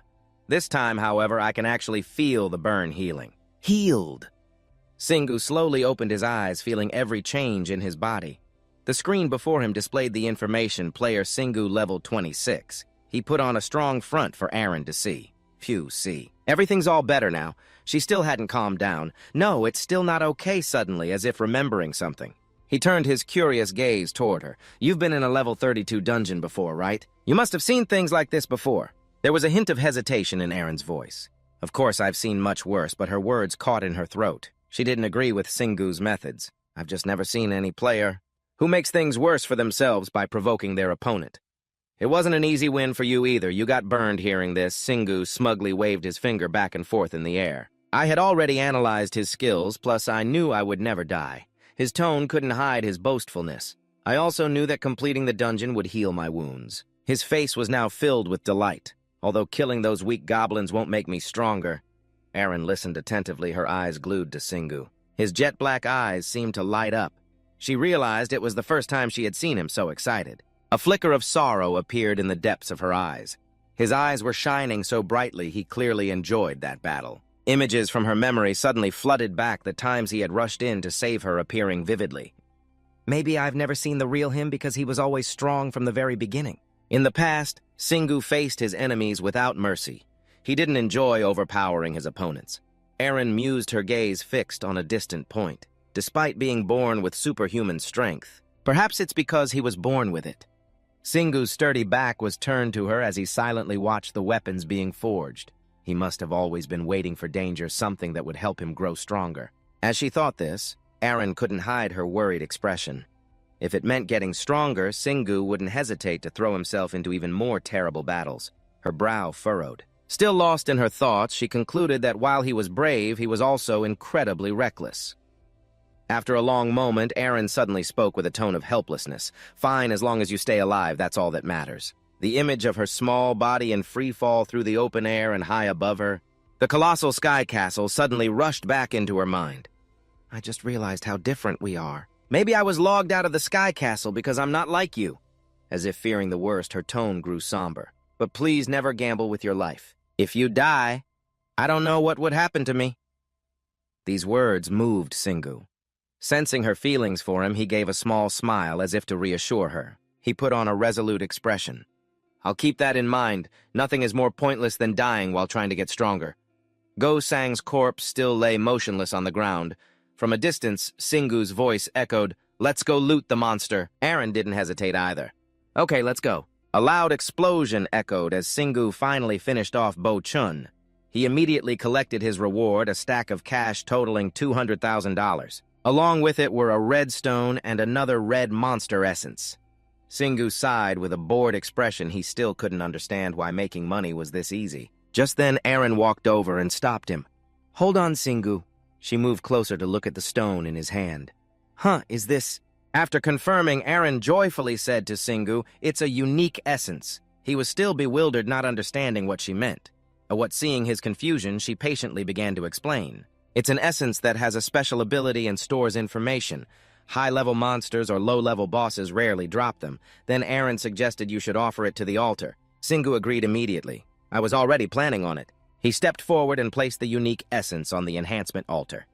Instantly, a blinding flash of light appeared right after. Singu looked at what he received with some surprise. This isn't a treasure and it's not a consumable item. It turned out the item Singu received was a fire enhancement scroll. Fire attribute rank D+. He scoffed and spoke so it wasn't a random reward but was predetermined from the start. But Singu couldn't help but feel a tinge of regret. "If I had known, I would have just let that vengeful spirit devour all those imps." Aaron spoke up to reassure him. "I know you're used to D++ rank, but magic and enchantments are a different matter. A D+ rank fire attribute enhancement is still good nonetheless." Singu was still curious. So if an attribute is enhanced, does the damage increase? His question made her hesitate. But if you face a fire-type enemy, the damage will be reduced. Or sometimes you might not deal any damage at all. Aaron didn't forget to add a word of caution, so don't make any rash decisions. However, before she could finish her sentence, she saw Singu tinkering with something. "What are you doing?" In no time, he had crafted a new weapon called the Black Wolf's Claw rank D+, with an attack power of 500 to 1,100 and the ability to poison on hit.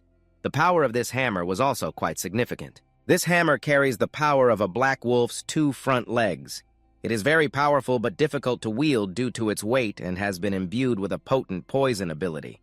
Singu laughed heartily as he swung the hammer back and forth. The attack power increased too. These enchanted items are amazing. Aaron, watching from the side, could only sigh helplessly.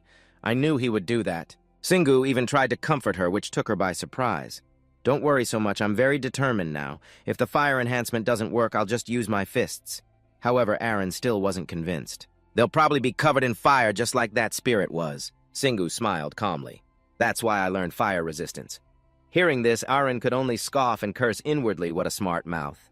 She also began to make plans for herself. "I need to get my healing and holy magic back as soon as possible."